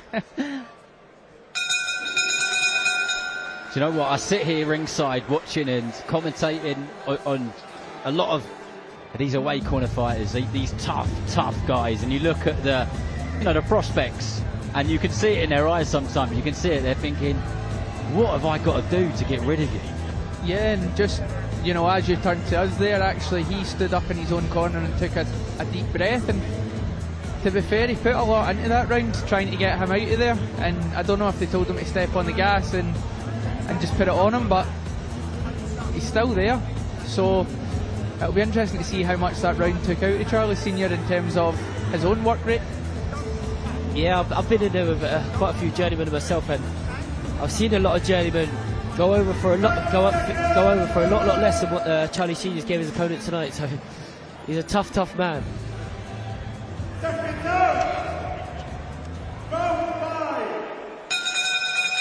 Again, the ref's just saying you need to throw, so you know he's at risk of getting stopped potentially. Oh, lovely left hook there from Martinez. I was saying he needs to throw back, and he goes and lands that. Do you know what I mean? But like I was saying earlier, most these fighters, they don't get stopped through because they're hurt. It's just through sheer volume, as you were saying there. The ref was telling him he needs to throw back. Do you know what I mean? If they don't start seeing stuff come back, then that's when the ref calls it. And he caught a senior again then with a little left hook. I believe they both shipped one each there. Yeah.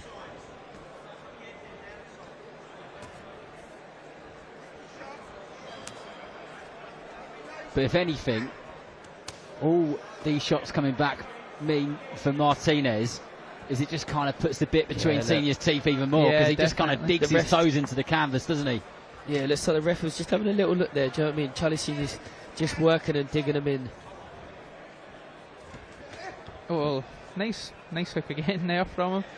You know, it's all kind of survival shots. He's not doing more than he needs to do, other than, you know, to appease the ref. Just so that he's popping them shots, so just him one shot and hope. Do you know what I mean? Yeah. Well, that's a good body shot. Good body shot, yeah. And I'll give him that. It's interesting because Charlie Senior's obviously slowing down from, you know, what we seen last round. Yeah, last few rounds he's been putting quite a bit into it, and do you know what I mean? He's been throwing a lot more shots than what he normally does. It's where he's got to be careful, Charlie Senior, not doing nothing stupid. Do you know what I mean? As he's slowly getting more tired, just not do nothing stupid and get caught with silly shots that he shouldn't be get caught with. He's not necessarily having a round off as Charlie Senior, but the tempo has dropped quite significantly in this round. But at the same time, he's still in control, and he's still doing enough. But those left hooks keep coming back. That's what I say. He's got to be careful there. As he's getting slowly a bit more tired, he's sitting there a bit too long than what he normally would. Do you know what I mean? So yeah, it's holding his feet. Even though they might not hurt Charlie Senior, they're eye catching. Do you know what I mean? You don't want to be getting caught with one that don't look good. Do you know what I mean? That wee body shot that he threw there, Martinez, actually kind of looked like it had an effect, because he's landed a couple of them body shots. He does throw a good lead out to the body, to be fair. I'll tell you another observation with Martinez is, Lefan, you might be able to back this one up, but it doesn't look like he kind of increases or decreases his power when he throws his shots. Like every shot is just like 100%, isn't it? You know, that's probably why he doesn't throw a lot, and it was very similar against me. He never threw a lot. That was good. Just hit that under the lead elbow there. That was a good body shot. He doesn't look bothered at all. It's honestly, it's astounding that the amount of times you see him go back to the corner and they're just smiling after just brutal, unforgiving shots. Like I said to you earlier, mate, they're a different breed, some of these fighters. Do you know what I mean? They're a different breed. They do this week in, week out, and they get up the next day like nothing's ever happened. Yeah. And unbelievably important to the sport. But one more round to go in this fight. Yeah, and, you know, Martinez is going to think, if I don't get stopped here, I'm going out again next week to get a wage. So it's, you've survived and weathered the storm here at the big shots. Charlie Senior's going to come out fighting probably, but you know, you can even see the kind of decrease in his power even in the last round there. He obviously copped a few shots, so yeah, I don't know how Charlie Senior's feeling. He still looks good. The tempo's dropped. Yeah. So that's where kind of the amount of rounds you guys box on your way up is important, isn't it? Because maybe 6 rounds is probably perfect for his second fight with the perfect opponent. Yeah, definitely. And he's, you know, you can see his cleverness is still there. His IQ is still high, but maybe the pop in the shot's gone a bit more. Like I say, it's only his second pro fight, and he's gone straight into a 6th round already. Do you know what I mean? In the amateurs, he was used to doing three rounds, and then there's only had 1 4-rounder. So this 6th round, getting this 6th round is key in his learning. Do you know what I mean? As he progresses, he's got getting his rounds in early, but he's still looking good. Yeah, he's looked phenomenal for his. Like you're saying, it's only his second fight, and you could watch this and think, oh, this guy's. He's a well-schooled pro. Do you know what I mean? Yeah, definitely.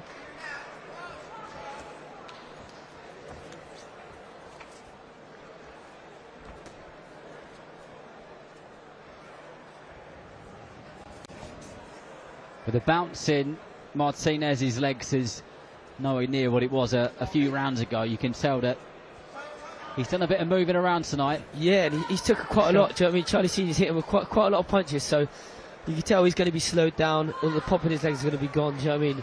And he's just going to be going into survival mode this round. This is good work from Senior, just bouncing in and out. 3 or 4 shots and then straight back in again. Oh. Yeah, what you want to do is he's looked good all through this fight so far, all 5 rounds.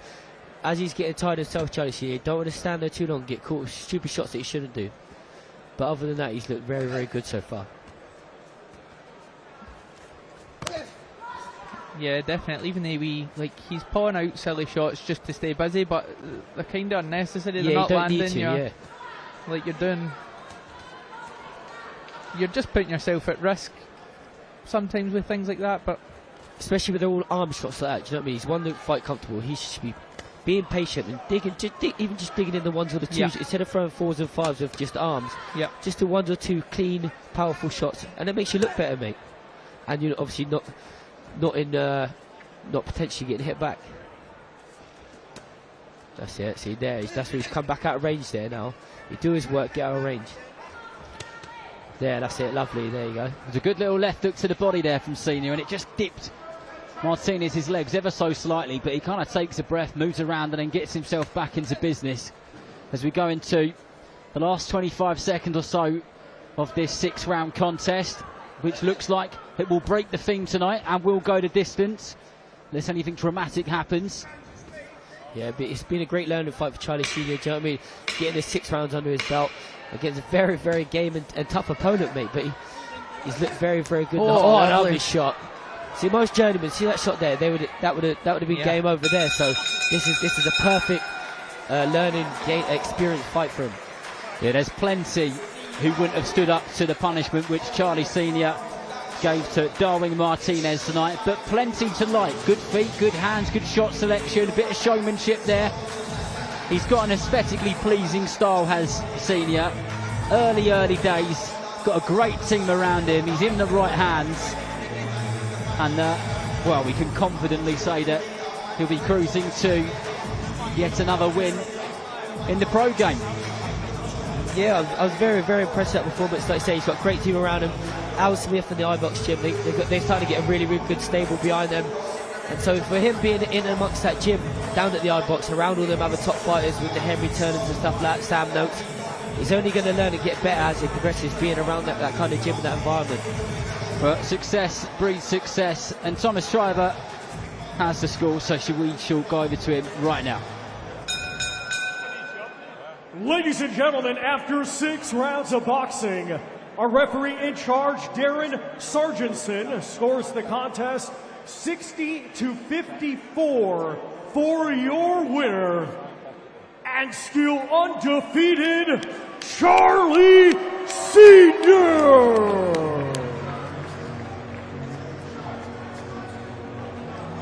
Wonderfully done. Another victory on the card of Charlie Sr. and another stylish performance for the Team GB bronze medalist. And have a backflip, mate. 2 backflips. I told you, mate, next time I'm going to have to do that or break my neck. I say, if you two don't do a backflip after your next fight, I'm going to be not angry, just disappointed. I think the best thing you'll get out of me, so I don't hurt myself, maybe a worm or something like that. A backwards roll? Yeah, a worm, a backwards roll. None of that business. I bet you could do a backflip, Nathaniel. Can you? You're into all the cross. I actually can do a backflip. I just never have done one. I can't bear, you know, back in the day I went to a show in Glasgow and Stephen Simmons jumped over the top rope and got his foot caught, and ever since then I says I'm never going to do anything that could potentially embarrass me like that. Nah. Oh, especially these days with social viral media, moments on the internet. And over to Thomas Shriver. Let's continue, and first welcome to the ring, Federico El Zordo Pedraza.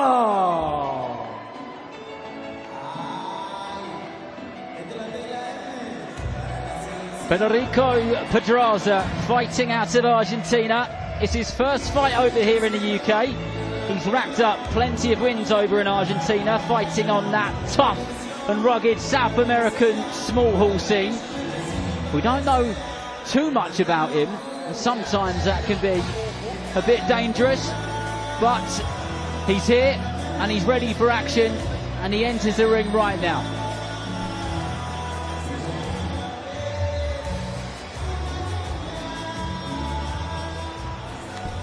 And now let's welcome to the ring, the undefeated Nelson, the Sexy One, Burchell. And here he comes, the confident southpaw from Morecambe, Nelson Burchell. 12 fighters turned down a fight with him, and that normally means that you're doing plenty of the right thing. His last 2 fights didn't go past the first round, and this young man is doing lots of good stuff, which is getting a lot of fighters to shake their heads. Good sign so far. Yeah, I've sparred Nelson before down at the Four Corners gym in Liverpool, and yeah, he's a good kid. He knows his way about the ring. His knockout on Queensberry, I think it was 2 fights ago, and it was a little like lead hook to the body and a lead uppercut, and he knocked the guy clean out, so, and it was lovely, so looking forward to this one. He's extremely confident in his ability. I mean, Ryan, to nickname yourself the Sexy One.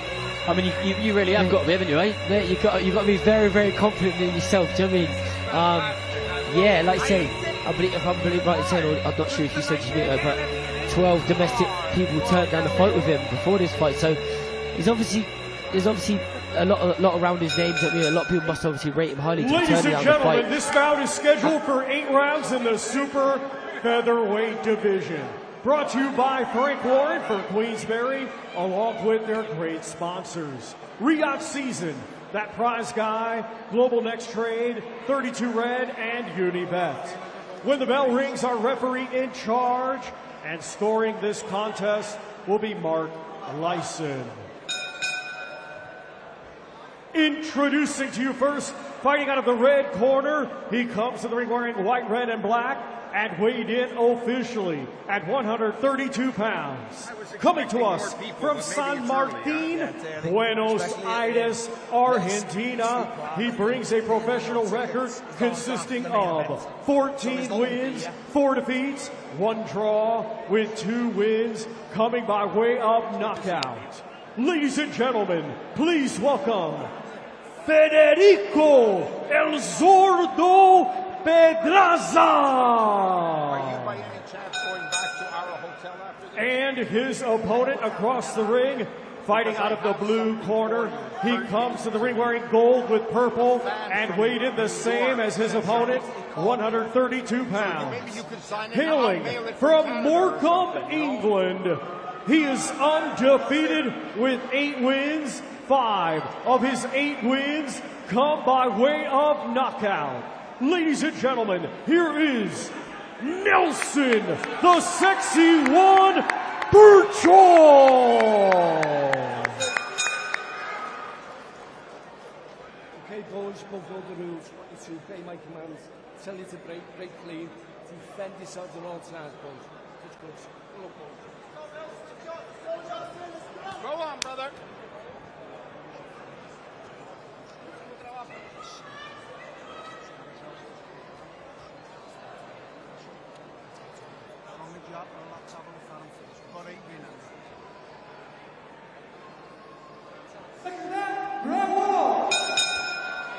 Well, the career continues for Nelson Burchell, who's fighting in the Southpaw stance in those purple and gold shorts.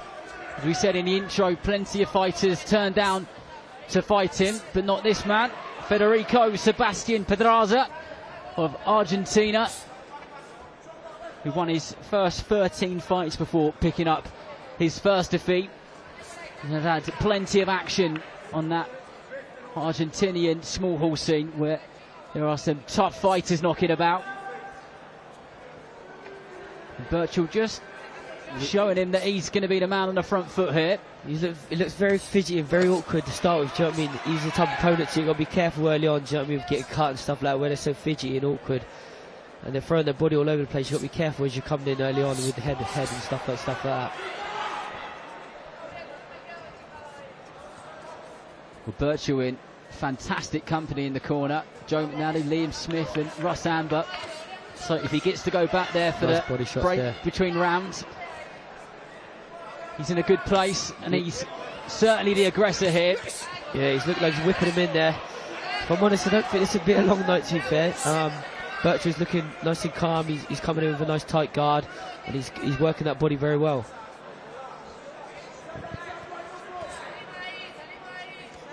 Yeah, I think so far, looking at Pedraza, when Burchell's letting those shots go, letting his hands go, he looks a little bit like a deer in headlights, doesn't he?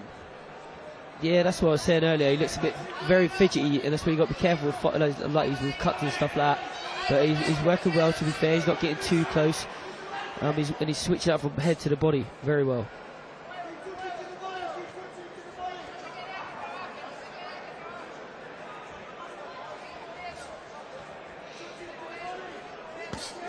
Oh. Nice.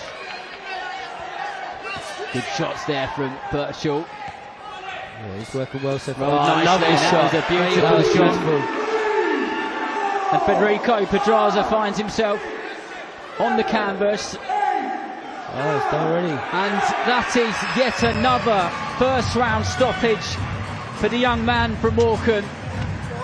He's confident, and that is another thing to give him the confidence that he needs to go a long way, isn't it?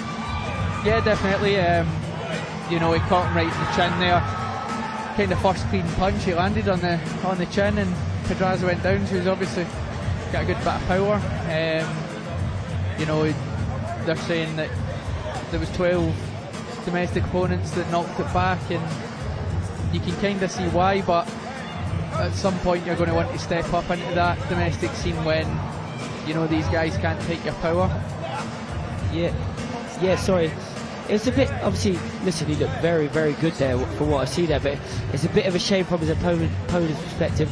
Look at the opponent we had in the last fight.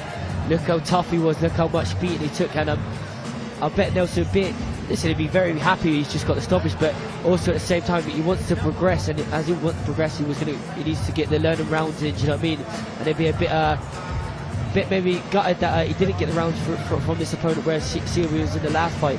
Look at that opponent, look how much beating he took with Charlie Senior. And they're the kind of fights this early on, they'll do you more good, like the last opponent, than this one bowling over that easy. Do you know what I mean? It must be quite tough when you've got a fighter who's doing so well like he is, and he's just not getting the rounds in. But Thomas Schreiber is posing ready, so we'll go to him now. Ladies and gentlemen, here is the official time. 2 minutes 19 seconds of round number 1. Our referee in charge, Mark Lyson, reaches the count of 10. Therefore, your winner by way of knockout and still undefeated, Nelson, the Sexy One, Birchall.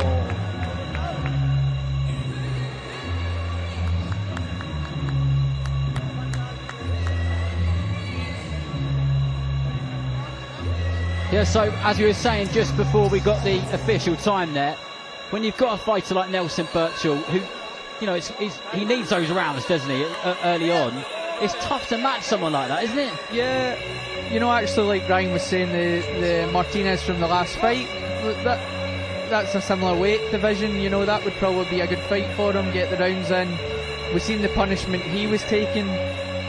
You know, that's what the first round stoppage in a row for Nelson Birchall. So you want to put him in against somebody like Martinez that can take a shot, and you know, when you're putting the guys away, then people will kind of take notice, and that can push you on. Yeah, as you said then, maybe for the next fight for Nelson Birchall is maybe that last opponent that we see there who's been in with all these, that he took Nathaniel the distance, he's took that Jack Feeney the distance, he took Charlie Senior the distance last time. He may be the next step for him. The next fight for Nelson Birchall would be that Martinez next, to slowly, hopefully give him the rounds. You know what I mean? Obviously he's looking like a very, very good fighter, but at the end of the day, you need rounds. As you go through levels, you want to start getting into these championship fights, you need them rounds in the bank. So yeah, definitely that Martinez will be a very good fight for him next in his career. Yeah, and I guess if you just keep knocking people over, then the confidence can get the better of you, and sometimes it's good for someone to go through the rounds and have someone really tough and realise that you can't get rid of everybody. But anyway, a really good performance, solid work there from Nelson Birchall.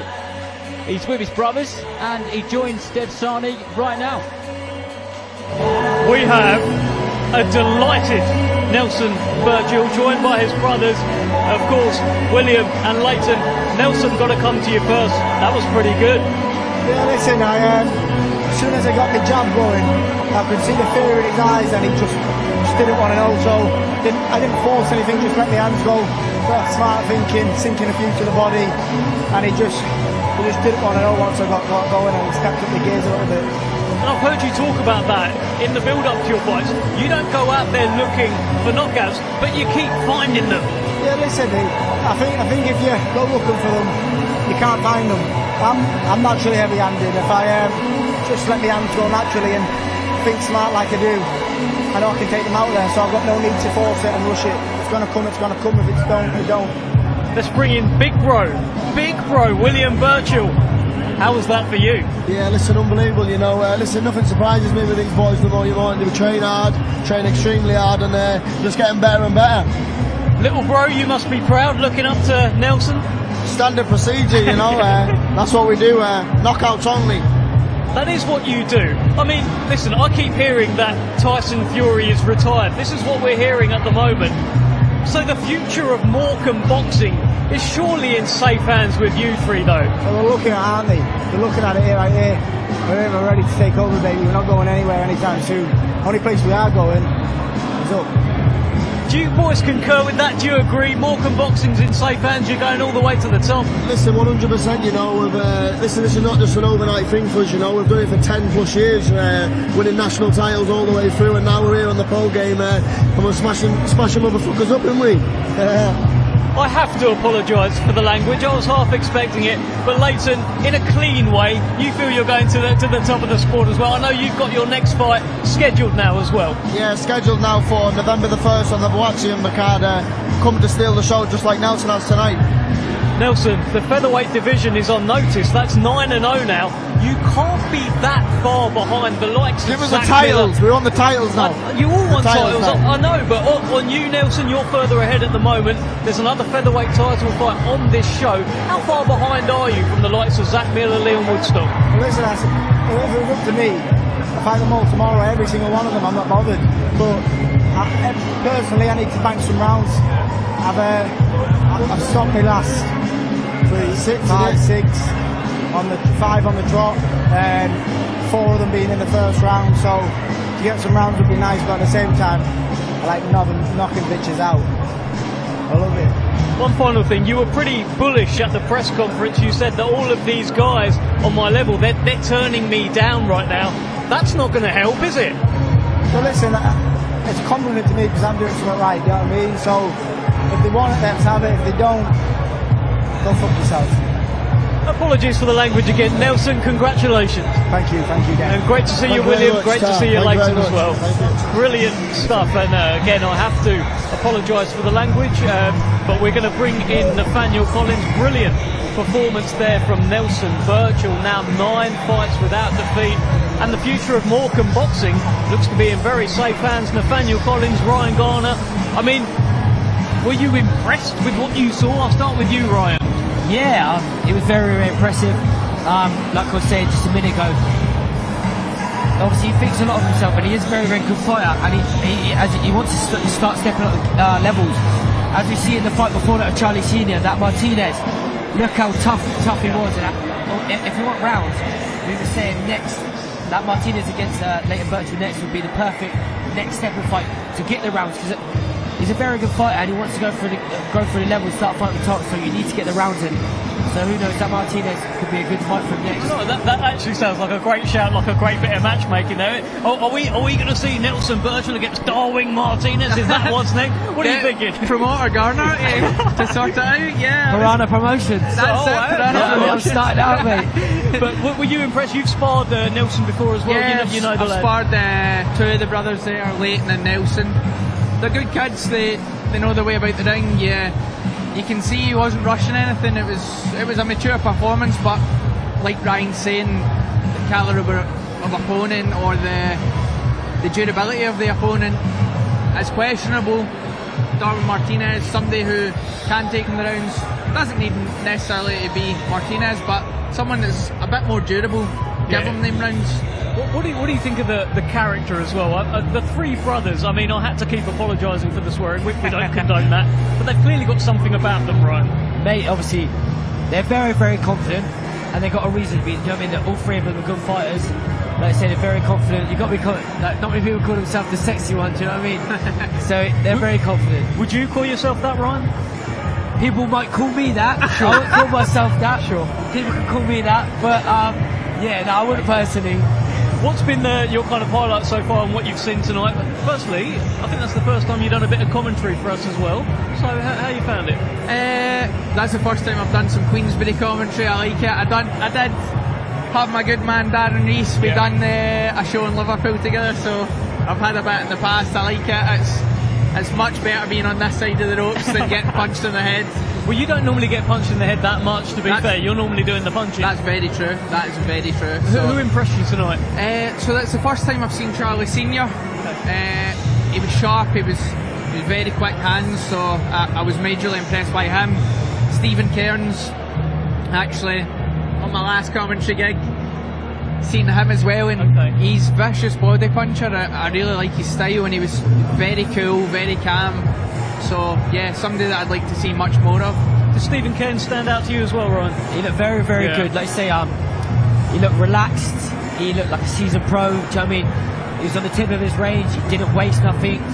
As his opponent was unloading, he was cool, calm. Do you know what I mean? And whipping in the body shots very well. As you can see by the stoppage in the end. So I was very impressed with him, mate. Yeah, he's got that. He's taken himself away from his family. He's from Cork in Ireland. He lives up there with Dave Caldwell, and he's just, all he does is boxing. I'm sure both of you guys can speak to that, but the level of sacrifice that he's making to take himself away from home shows how much he wants it, Nathaniel. Definitely, and like I just said earlier on when we were watching him, is the confidence and the calmness and, you know, the belief in your own ability comes from the work you're putting in and the sacrifice you're making, you know, out with the ring. So all them percentages add up, and you know that's why he's got the ability to put performances on like that and be so confident and be cool, and he's got nothing to rush. He knows, like, I've done the work and I'm here to show it. Well, we've got 2 Olympic bronze medalists tonight. Of course, we've already seen one of them. One of them was indeed Charlie Senior. We've got Lewis Richardson coming up as well. Brian, what do you make of this? When Olympians turn over, it feels like there's extra kind of scrutiny on them, extra pressure. I put that to Lewis Richardson in the week, and he said, it's okay, pressure is a privilege. Mate, like you say, preference can be a privilege. A lot of fighters, they tend to take pressure differently. I mean, everyone handles it differently. It depends how you handle it. You know what I mean? It could be detrimental to you, it could be beneficial to you, mate. It depends how you handle it, mate. And with Charlie Senior, though, he's another one. He's from Australia, he's come over here, but he seems to have taken to boxing professionally like a duck to water, Nathaniel. Yeah, cool character. You know, people buy into that, and we want to see that story. We want to see, you know, these guys that are sacrificing their lives, and if you've got a bit of style and a bit of class and you can fight, then you're on your way to being the whole package. So, and you're both on your way to being the whole package. We've got your next date. We know that you're out, of course, October the 4th in Braehead against Cristobal Lorente, who couldn't stop smiling at you at the press conference. It felt like you wanted to kind of go for him a little bit, but he just wouldn't give you anything. Too nice. They keep getting me all these nice guys. Nah, you know what? It's just another guy standing between me and a world title, and genuinely this time it's a world title eliminator, so he is genuinely standing between me and a world title. So I've worked my whole life for this, and I can't slip up at the last moment. Preparation all going good? Yep, amazing.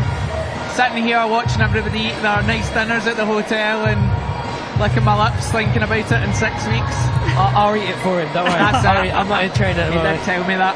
Well, listen, we're going to bring in another man who is also in action on October the 4th, Regan Glackin, who's going to jump in here. Regan, great to see you.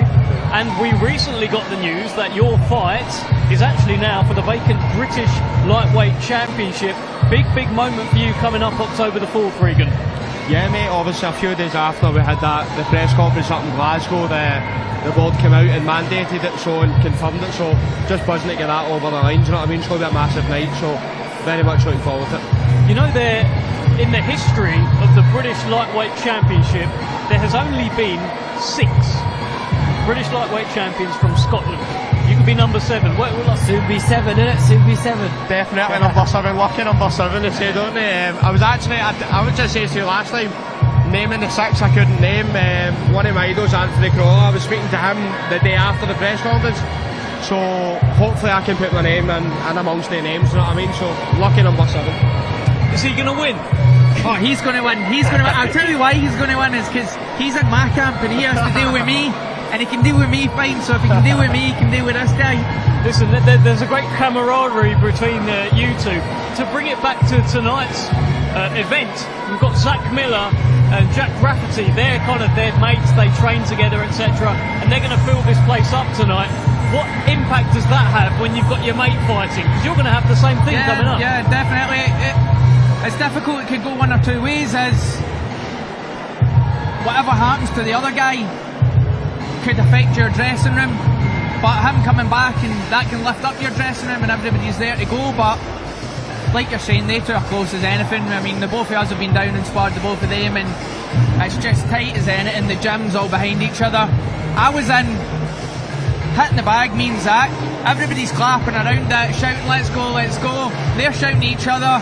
Tom Rafferty's in the back shouting, and it's just like they've got great energy as a gym all in total. So yeah, so we should see that energy on October the 4th with you guys as well, right? You'll see that energy with us. We're winners over here. Definitely, champs camp. Give us your prediction actually for your fight with Louis O'Doherty. Look, he's a good fighter as well, just like you. Big opportunity for him. What's going to happen in there? Mate, nothing but respect. There was no crap talking at the press conference, so I respect every fighter, but he better prepare for the best ring in Glasgow October 4th, because that's who's going to be there. There's no way I'm not grabbing this opportunity with both hands, so I don't make, the only prediction I make is a great win for myself and this man here. 2 big wins, so that's all I can say. Fair play. And Ryan, when Regan's talking about respectful press conferences, I've done a number of your press conferences, always very, very respectful as well. You're not into the trash talking, you let your fist do the talking. That's your kind of mentality as well, right? Yeah, mate, like I say, as much as you have tried stirring it up in the past, you have tried stirring it, but nah, listen, I'm respectful at the end of the day. I'm just there to do a job. I shake the hand before a fight, I shake the hand after a fight. It don't mean nothing to me, and that's what quite a lot of fighters like that, mate. I mean, we're just there to do a job. But at the end of the day, once you get through them ropes, and then everything goes out the window, you're going to punch each other's head in, and then you shake each hand. That's not what you want to hear. not really. I like to get it up going a little bit. Listen, we've got a lot of fighters tonight, all with points to prove. I want to speak a little bit about Mark Chamberlain, a man that you know very well. Yeah. He's got a big point to prove. Not so long ago, we were seeing him on those Riyadh season shows. He was flying. It was all going so well. Came unstuck against Josh Padley. How determined do you think he is to get back to where he was, or has he maybe lost a bit of hunger? What do you think? I can't tell you, obviously, because I don't know what's going through his head, but he's going to want to, like you say, he's at that top level. He's fighting on his Riyadh season. He was #1 with the WBC. He was in line to fight for a world title, I believe. Obviously, a banana skin never happened. He lost it to Josh Padley. Now he's going to be most probably more hungry than ever.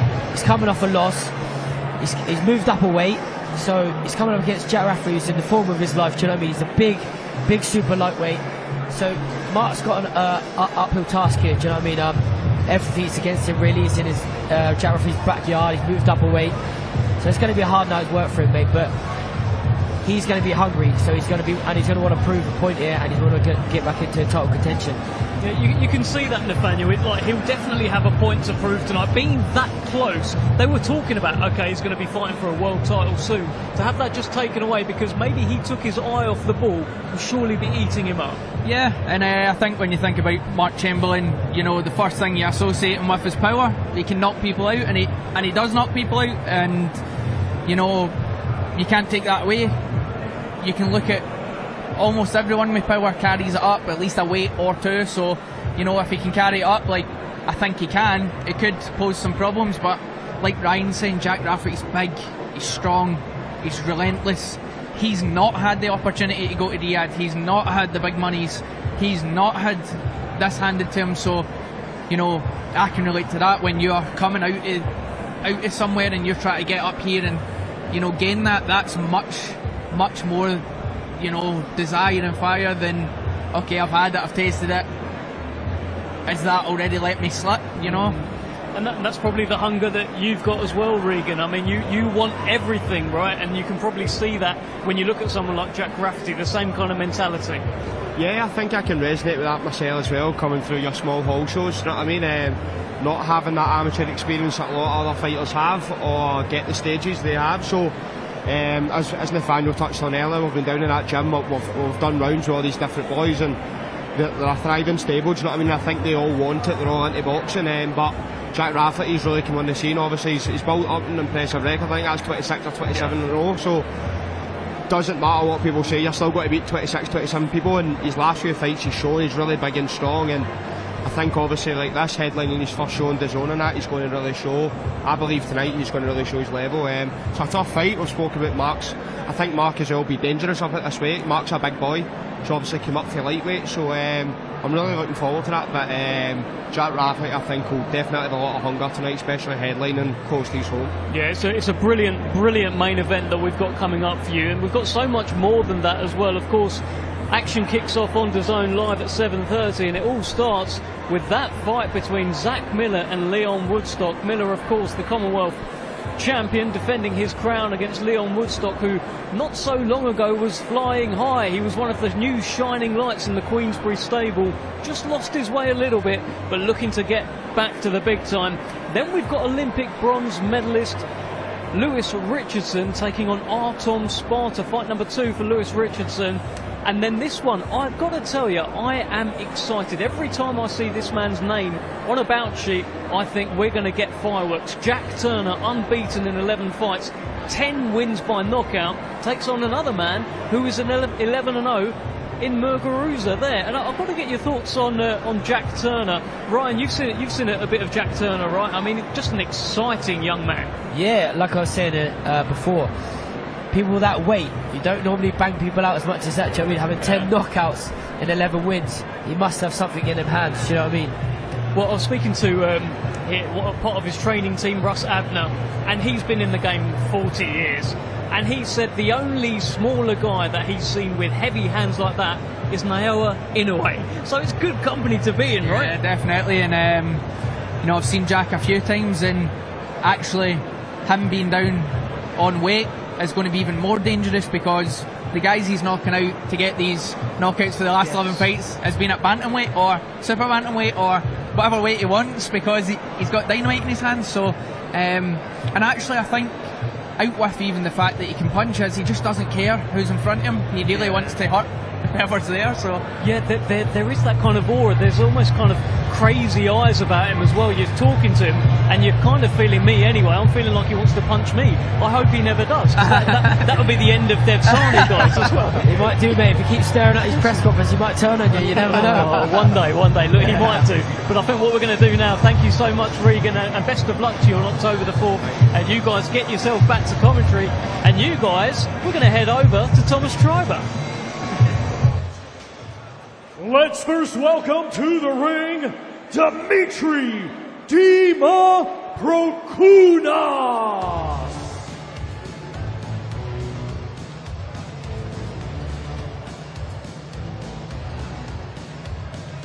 Dimitri Prokunas of Estonia. The last time we saw him on a Queensbury show was when he gave Lewis Richardson his debut on that special but very rainy night at Portman Road.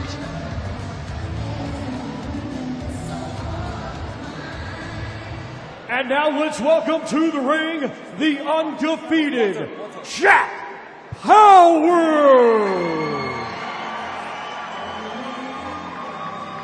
Well, the noise has just gone up a notch in here, because on his way to the ring is this man, Jack Power of Runcorn, 5-0 as a pro and trained by Paul Smith. It's fair to say he's in very good hands indeed. We last saw him on the undercard of Nick Ball versus TJ Dehaney back in March, and he nearly got his man out of there, and I'm sure he'll be trying to do plenty more of that this evening.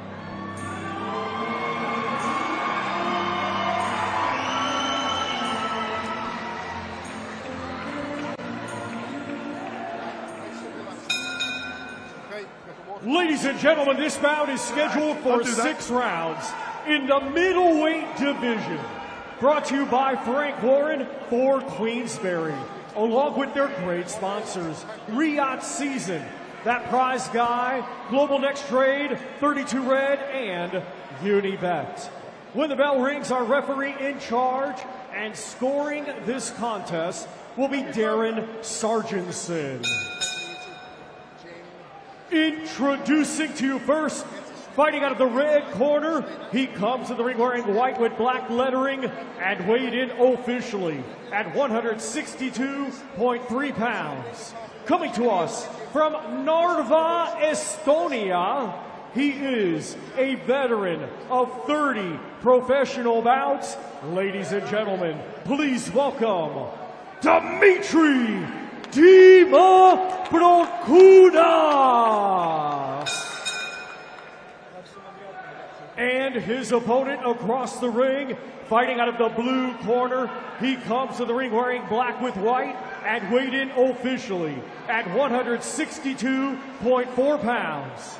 Hailing from Runcorn, England, he is undefeated with 5 wins, with 1 win coming by way of knockout. Ladies and gentlemen, here is Jack Power!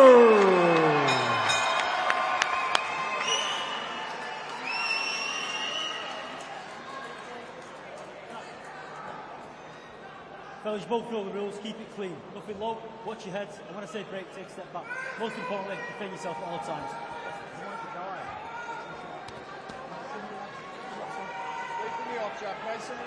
Well, this is our final fight on the prelims before The main broadcast starts live on DAZN from 7:30. And Jack Power boxing out of that blue corner with the black shorts. And Dimitri Prokounas boxing out of the red corner in the white shorts. Power straight on that front foot and showing that he is the aggressor.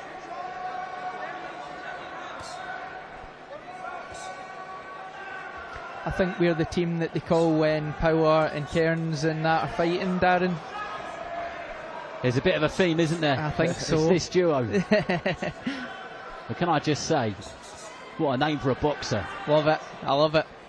Jack you need to Power. back that up there. That's not even a nickname, that is your full name. You got to be carrying some lead in them fists, in you. There's certainly some good branding. Good steady start here from Jack Power. Dimitri Prokounas, we've seen him plenty of times over here in the UK. Last time we saw him was on the undercard of Fabio Wardley's explosive knockout win against Justice Hooney when he fought Lewis Richardson, when it absolutely poured at Portman Road. And here he is again in a very cold Altrincham at Planet Ice, and the guys can back me up on that. Yeah, I had to put my jumper on, do you know what I mean, midway through that round. It is very, very cold in here tonight. It's like the meme you used to see, can you do it on a cold night in Stoke? Can you do it on a cold night in Altrincham? Yeah. That's it. it. What a brilliant line. I'm gutted I didn't think of that one myself.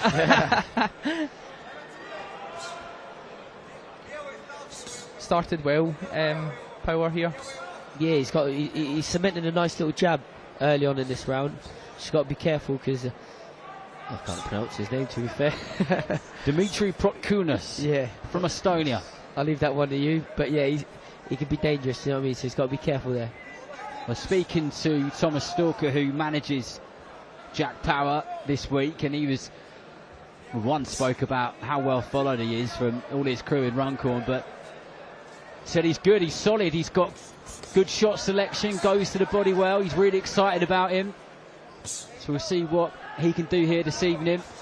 Yeah, he's got good punch variety, and like we're saying, he started solid, started good behind the jab, good behind the 1-2. I'd like to see him, you know, not chase this guy around the ring and actually step across him, because he seems to be following him when he gets on the ropes.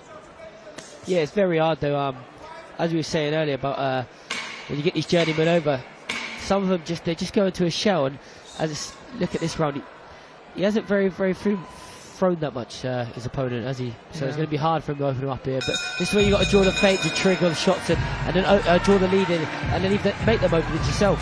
Where do you get that when you've got, you know, we've had a really good couple of away corner fighters tonight. Darwin Martinez, we couldn't have sung his praises any higher. Yeah. He's great because most of the time he comes to fight, he throws every shot of 100%, and then somebody like Dimitri Prokounas, he so far looks extremely negative. So as a fighter, how do you get yourself up for that? How do you get some energy in your body? You almost need to make them fight, so it's either, you know, high work rate, put the shots together. They don't necessarily need to be super hard, but, you know, put the shots together head and body and try and draw them into a bit of a dogfight. Or kind of like Charlie Senior done, is let them throw a couple of shots at you and, you know, see if you can open them up a bit and give them a bit of confidence, and then take it away from them again. Yeah, I think the fact you've hit the nail on the head. Sometimes you've got to let them grow in confidence a bit, for them to just maybe, I know it sounds stupid, but let them hit you a few times, let them grow in confidence, and then they might let their hands go, and that's when you lead the openers, and that's when they start, then they make their mistakes, and that's when you got to counter them and make them pay, really. And I guess that's all the experience that these early fights gives these fighters on their way up. This is bout number 6 for Jack Power. And he starts his second round again on the front foot. Just popping that jab out, going to the body. Yeah, it was a nice body shot there. Like I say, after that, sink him into the body, then whip it back up to the head. Do you know what I mean? Not just finishing on the body. So you got to try different things with people like this. You know, when they're negative, you just got to try different things, like different attacks. Not always doing the same attacks, coming in the same straight lines. You know what I mean? Different angles as you come in. Just got to keep mixing it up, man. That's all you can do. Nathaniel, does Power need to cut the ring off a little bit more? Yeah, that's what I kind of noticed in the first round, as you know, Dimitri's only going the one way, he's only circling around the ring. If you can kind of step across and take that only exit out, it might be, you know, put him into a panic, put him into a kind of position where he needs to come forward rather than just circling round.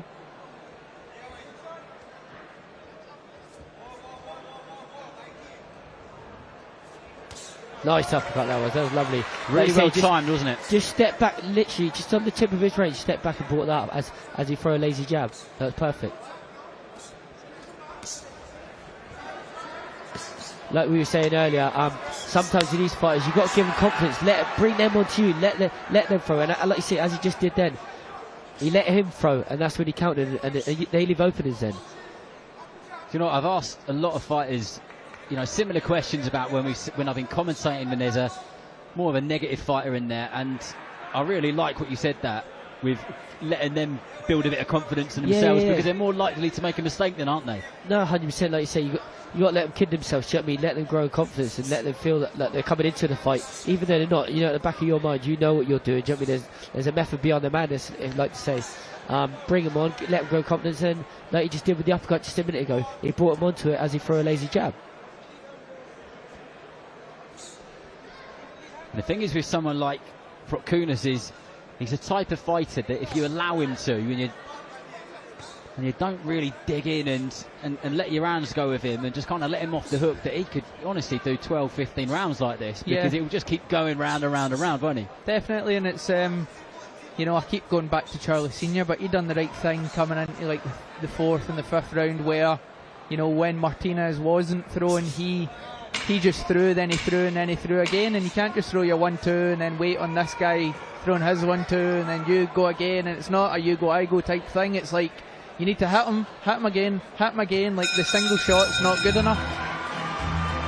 Brian, what do you think they're going to be saying to Jack in that corner there? It depends. If it was me, look, like you say, you got to start, instead of doing the same pace all the time, do you know what I mean, and just going in a straight line, see when he's there backing on the ropes, change the angle yourself, create them openings yourself, do you know what I mean? At the moment it just seems to be going in a straight line, do you know what I mean, throwing the straight shots, the basic, do you know, just the standard shot.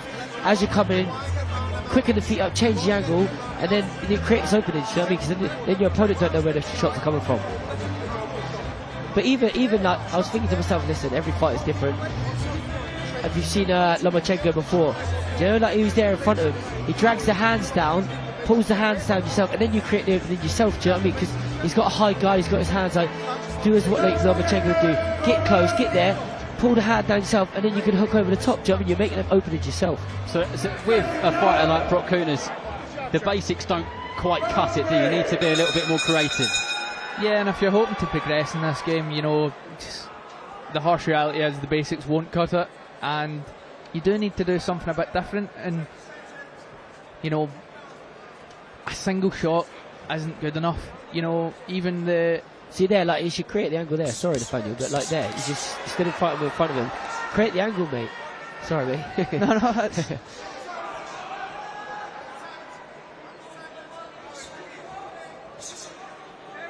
See, he needs to go again there. Yeah, 2 phases of attack. Do you know what I mean? You've done the straight 1-2, then bring in 1-2, and then say you're right, and then whip it downstairs or something like that. Do you know what I mean? You can't just always go head hunting. You've got to mix your attacks with fighters like this, head, body, head. A couple of times Dimitri Protkunas has complained about shots being a bit low and keeps shaking his head. Referee Darren Siverson doesn't think the shots were low. And that's a sign, that's always a sign of somebody who, you know, doesn't necessarily want to be there. And it's an uncomfortable sign, isn't it? Yeah. Like say, when people start making it, like, moaning about things, instead of getting on with it, it shows that they're uncomfortable.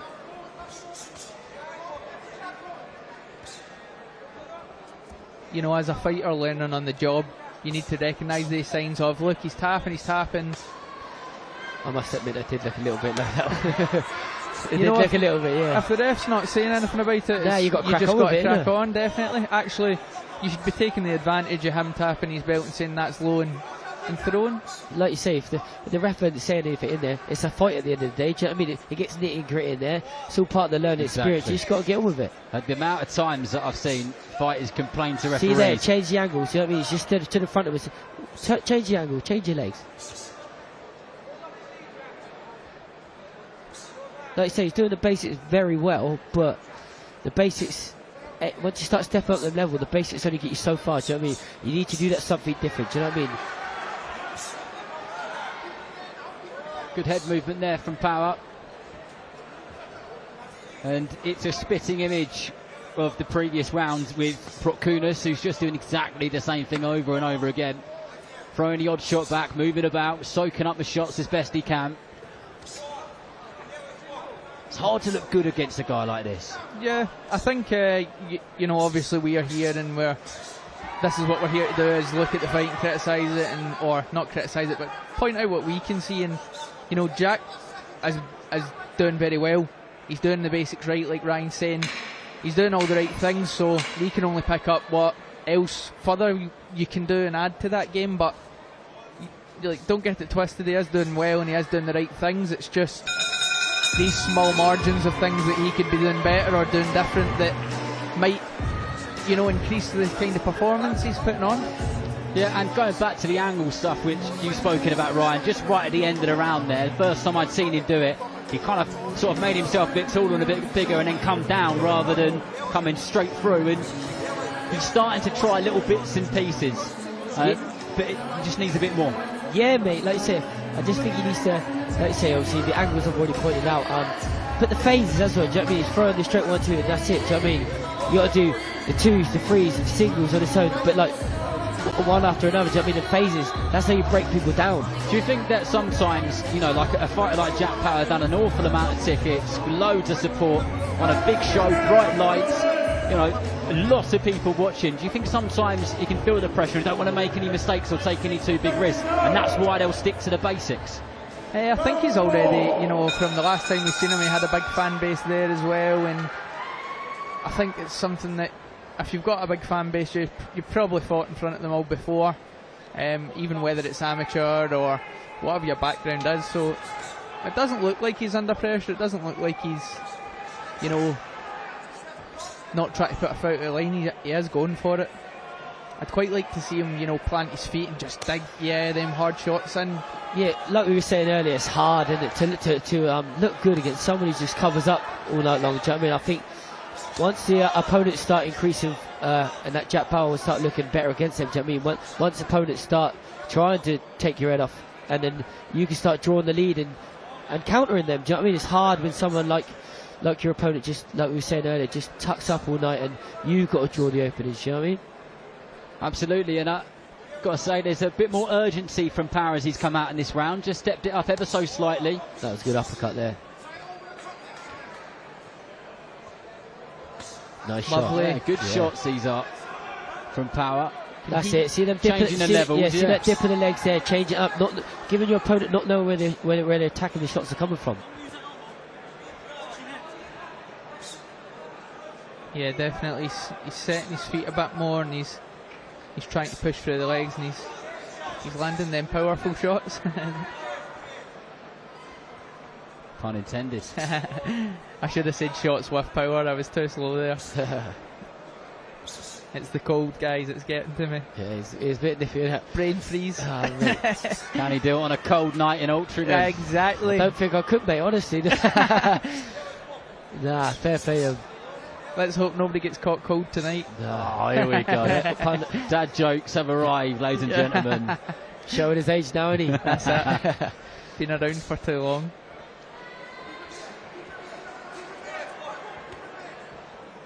As we're starting to get further on in the fight now, do you know what I mean? I feel like Power should start going through the gears, you know what I mean? Like you say, that's what I found in my career, as when I was fighting the journeyman.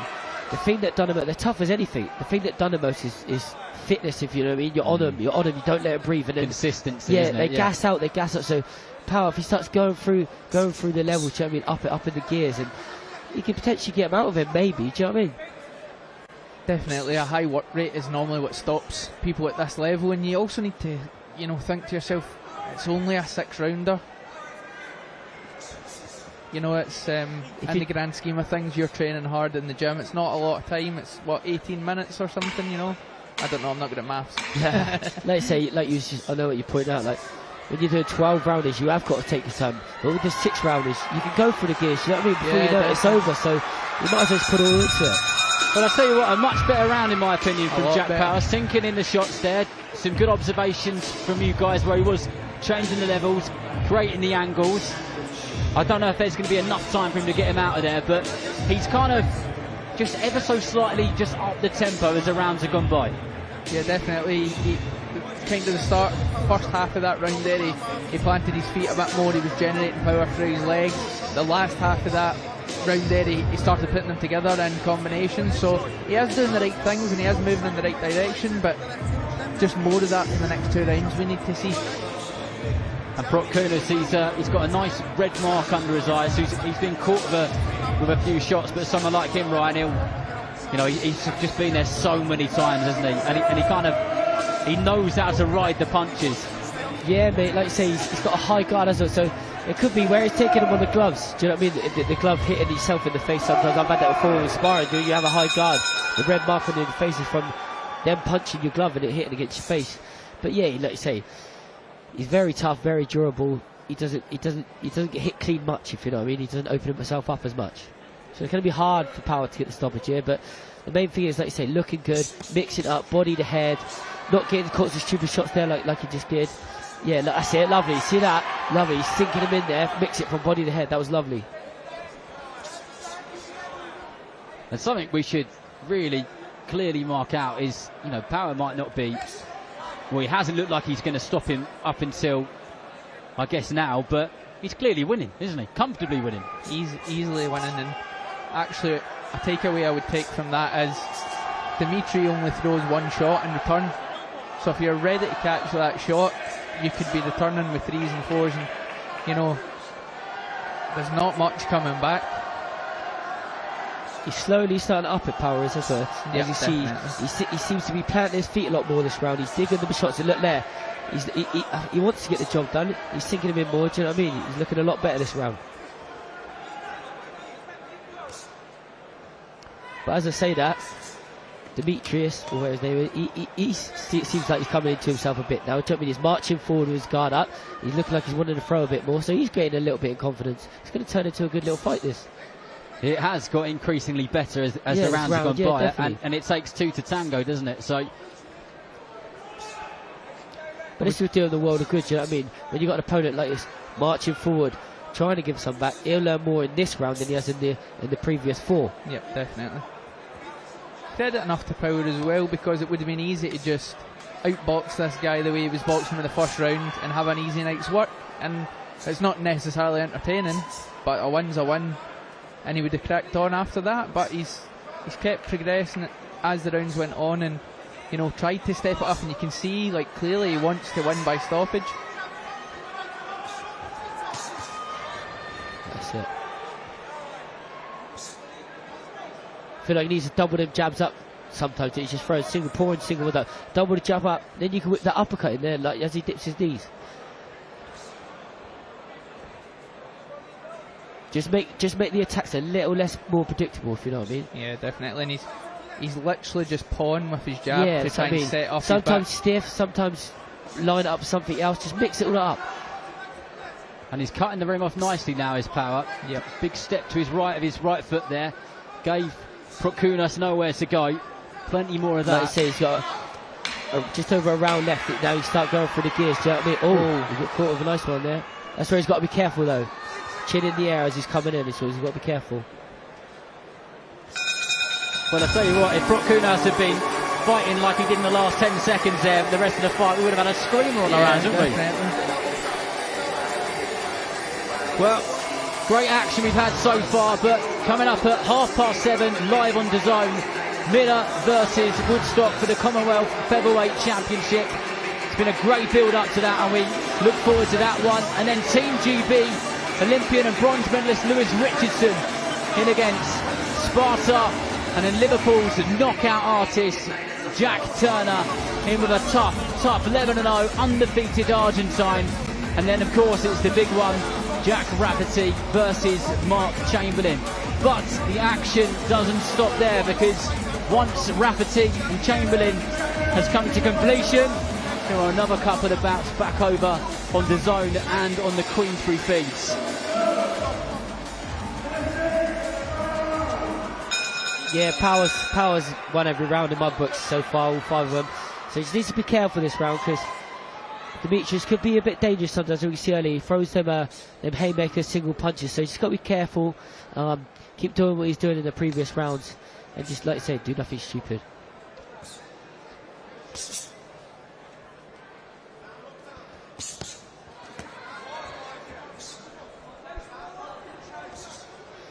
I like what I just see just a minute ago though. See, like when he throws a jab single on his own, but do you know when you lead with the left hook then the straight right, because it opens the guard up, if you know what I mean.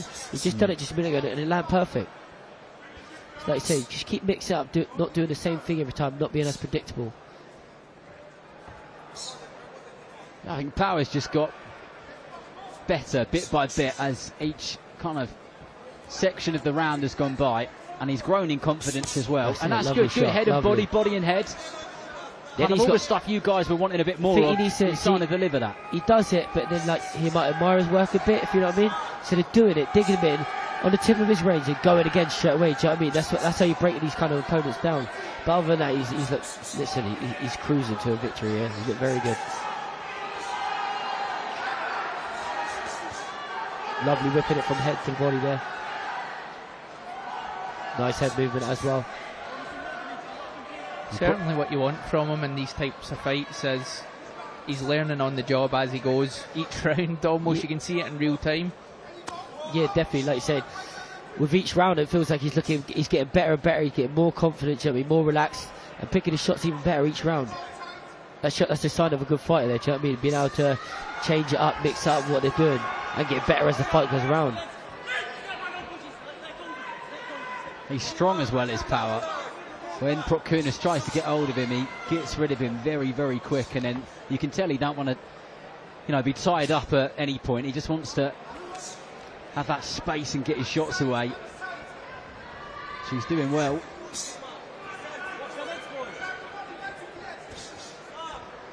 That's it. Last 45 seconds, you should just go through the gears. I mean, but also be careful as he's going and not get caught with nothing stupid, unnecessary. Do you know what I mean? Nice body shots there. Yeah, good right hand up stairs and then follow up the left. Yeah, he's just got a little nick there. So he's got to be careful. Do you know what I mean? As you come in with these journeymen, do you know what I mean? They throw elbows out there by accident, not meaning to, but. Sure. It always seems to happen in the last 20 seconds or 30 seconds. You always get caught. Get too close, don't they? Get too close. You just want to get him out of there. Then just little heads or elbows. A good strong finish there from Jack Power, who has steadily gone through the gears in this fight. Yeah, very, very all-rounded good performance. I mean, very convincing with that. Do you know what I mean? Super convincing, and looking at it in a really positive way. There's lots he did do well, but fights like this are the types of fights which you can watch back, and there's loads that him and his team learned from this, isn't there? Yeah, definitely. That's as you go through. The levels in the game, you come up against different guys, and there could be a potential that when you get to title level, you hurt a guy and he goes into his shell and he totally backs off, and you can dig back to this fight and go, you know what did I do against this guy when he covered up, what did I do against that guy when he covered up. That's what these fights are all about, and the purpose of them. Well, Thomas Schreiber has the score, so we'll head over to him now. Ladies and gentlemen, after 6 rounds of boxing, our referee in charge, Darren Sargentson, scores the contest 60-54 for your winner. And still undefeated, Jack Power!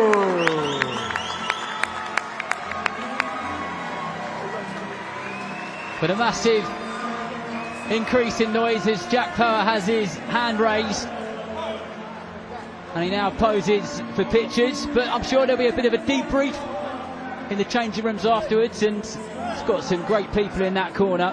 Paul Smith obviously been there and done it and knows exactly what it's like to fight people like Prop Kunas. Yeah, great fighter, great coach. He's somebody you want in your corner, a lot of experience. He's been in and about it at the top level, and not only himself but with his brothers, you know, he's not short of a bit of knowledge. And that is so valuable to have somebody like that with you every step of the way. But a good performance overall. Yeah, I believe it's hard, isn't it, like we said earlier, about opponents that cover up. I think Power, he will come into his own and look even better once he's got an opponent coming onto him, do you know what I mean, and him drawing the lead. That's when I think he'll look even better, Power. Well, he joins Dev Sani now, so we'll head over to there. Jack Power, you've done it again. Another fight, another win. How was that one for you? Good, I enjoyed it. Been learning a lot with Paul, my new trainer, in the gym. So it's just about putting that together, what we've been learning in the gym. Are you feeling the improvements coming along as you're going? Because that's fight 6 in your career now, fight 6, fight 7. You feeling the improvements? Definitely, yeah. All the hours in the gym and things like that, and Paul, his knowledge is unbelievable, and you know, he's constantly on my case trying to get things right, and you know, I'm still learning, trying to put it, what we've been learning in the gym, put it into the ring. Well, you're in very safe hands with Paul Smith. Paul, great to see you. Very good, and he's very good as well. Jack Power, how do you reflect on Jack's performance tonight? I'm happy with him. He's learning in the gym. He's got a lot to learn. He's got a fair bit to unlearn. A few bad habits from probably his old amateur days and early pro days. It all creeps in. We've got to try and get rid of that. But I keep just all we're working on in the gym is the basics, and all I wanted to see tonight was the basics. And the more he does the basics right, the better he'll become as a fighter. Got to stay switched on. Got to have a good jab. Look at the size of him for a middleweight. You know, he's a big lad, so he should be utilising that. Keeping control of the ring, keeping the centre of the ring, and being the boss in there. And sometimes he lets his mind get carried away and doesn't do that. But stay positive tonight. Good 6 rounds. All winning all 6 rounds as well, and onward to the next one. Still so early in his career as well. There's so much more of this journey to come. You must be excited for what is to come in the future of Jack Power. Yeah, listen, I said when Jack come and asked me, we had the chat about training and working together, and I wasn't training fighters, and for Jack, he's such a nice lad. I said, you know what, Jack, I'm interested. I was waiting to get my own gym. I was waiting for the perfect moment, and to help Jack, because he's such a nice lad, you know, once you get to know him and get to know what he's like without blowing smoke up him too much while he's here, like he'll be getting it again on Monday in the gym, but I want it up because he's such a nice lad, and if he can have a good career after boxing, he's worked so hard, he saved his country in the services, and if he can work hard in his professional career and have a good professional career, and I can help him along doing that, then I'll help him. Sounds good, right? Definitely, yeah. All about it. Just keep learning in the gym. Keep my head down, listening to Paul, Paul and my manager Tom Stalker, and just keep doing working hard. Congratulations, you can't go far wrong with Paul Smith here. Paul, let me just kick you for one quickly. Just a word on the main event. Jack Rafferty, Mark Chamberlain, you know, British and Commonwealth titles on the line as well. Must be one that you're excited about. Yeah, definitely. Rafferty's been in the gym, Jack, sparring with a few lads in the gym. We all training. Me and my brother Stephen and John Gillies and had a couple of his lads. And he's an animal for the weight. You forget the weight he's at. He's sparring lads 2 weights every day, and he's holding his own. And he's just naturally so strong and so fit. And he puts the work and he works really hard, and I can't see past him tonight.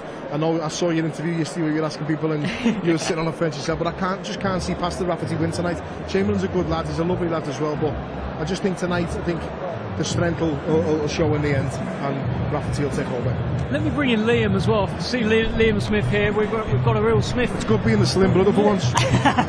Liam, great to see you. How are you? I'm good, mate. How are you? Good, very good. Just speaking to Paul about the main event, he's excited about it. Rafferty, Chamberlain. Rafferty's been up in the rotunda doing a little bit of work there as well. What are you thinking on this one? Yeah, I think it's a good fight stylistically wise. You know, I think again with Rafferty, Chamberlain likes to fight. I think it'll end up a war. I've known Jack Rafferty for a number of years now. I was just sparring when I was up at Joe Gallagher's gym, and he's found a great run of form, and I said it's mad now because I think he's found his niche, like a style, what he's good at, you know, and it's always like I'll break you before you break me, if that makes sense. And you know, he's massive for the weight, and like I say, he's on a great run of form, so it's one I'm looking forward to. Yeah, the show's called Make or Break, and when I've put that to Jack Rafferty, he said Not for me. For me, it's break or be broken. So he's got a bit of attitude about him as well. Yeah, he has. As you said before, he's going to break you before you break him. I think that's his attitude all the time. And someone who is breaking many fighters right now is young Jack Turner, super flyweight. I mean, everything he hits just seems to crumble in front of him. He's back tonight as well. What are you thinking on him, Paul? As soon as you say his name, me and him smile and start laughing, because we know what he's like. He's round the bend, and the way he fights, his power is frightening. And you're watching sometimes thinking maybe it'll fizzle out when he starts getting against the tough journeyman. No, it didn't fizzle out, he's blown away. Then maybe when people come and have a go and actually there to win with good records, no, he blew them out as well. And tonight he's got a lad 10-0 or 11-0, who's here from Argentina, brought his own fans over as well. So he's definitely up for it, but the kid's power is scary. He's got some potential. He looks like a special talent, Liam. He is. I said after the debut, ever said, enjoy the ride, because regardless of how far he goes, it's going to be exciting while he's here. It's got scary knockout power for that weight. You don't see knockouts like he's producing at that weight. I've seen it for years with him in the gym. I've been doing training camps with him for a couple of years now, and I've seen many people who he's done sparring and fighting, and like I said before, enjoy the ride while we've got him, because it's going to be some exciting fights. It feels like the Liverpool torch of boxing is slowly being passed to the likes, from you guys to the likes of Nick Ball, to the likes of Jack Turner coming through as well. The younger lads. I guess so.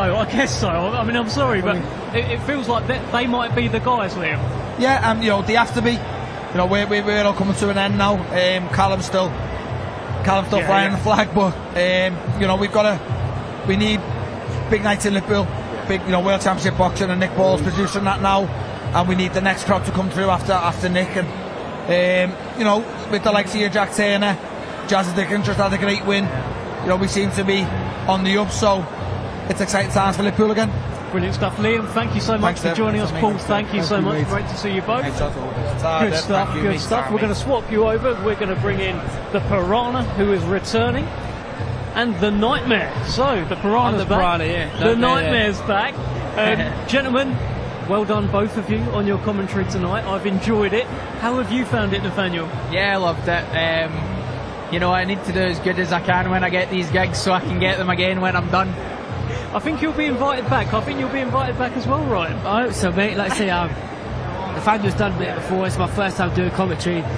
First fight, it's hard to, just get your bearings, but once I got into it, Do you know what I mean? I want to get your final thoughts on two fights in particular.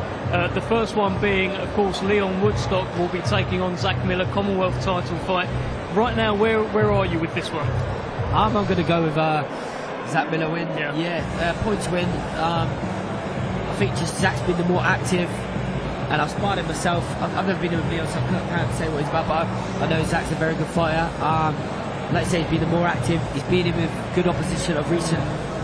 So yeah, I'm going to go with Zach Miller. He's a good fighter. And you've shared the ring with Zach Miller as well. Is that where your head's at? Yeah, I think Zach's a good fighter. He's got all the tools to keep his distance, to outbox Leon, frustrate him. He doesn't get sucked into the words, the fights, the mask, all the excess stuff. So he's a cool operator, and I think he'll do the business. And I don't think I've got a Rafferty Chamberlain prediction from you yet. I know I got one out of Ryan yesterday. He might have changed his mind. We'll find out in a second. But what about you? Where are you on that one? You know what? I'm going to go with, I think, Rafferty by stoppage. I'm going to say, because I just think he's going to be too big. I think he's going to be too relentless, and whether it was down to the weight or not, we've seen Chamberlain get dropped against Padley, and Rafferty's a much bigger guy. Padley's now went down to super feather, so it's like all the signs are pointing at that.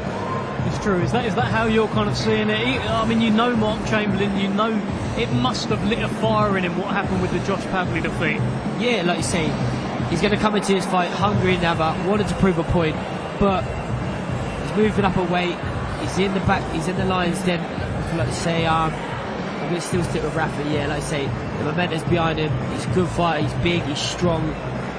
So yeah, I think I'm going to go with Rafa. Okay, Ryan, thank you so much for joining us. Yeah, of course, every time. Nathaniel, brilliant as well from you. We'll see you on October the 4th in Greyhead. Just a quick one on that. Are you, what's the plan there? What are you going to do with Cristobal Lorente?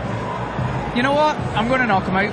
Okay. Simple as that. Simple as that, mate. I'm going to knock him out. He's not beating around the bush. I mean, that's more than you said at the presser, to be fair. So I've clearly got you in there. Because he's not here smiling at me, I don't have to deal with that. Like telling a guy he'd knock him out. No, you know what?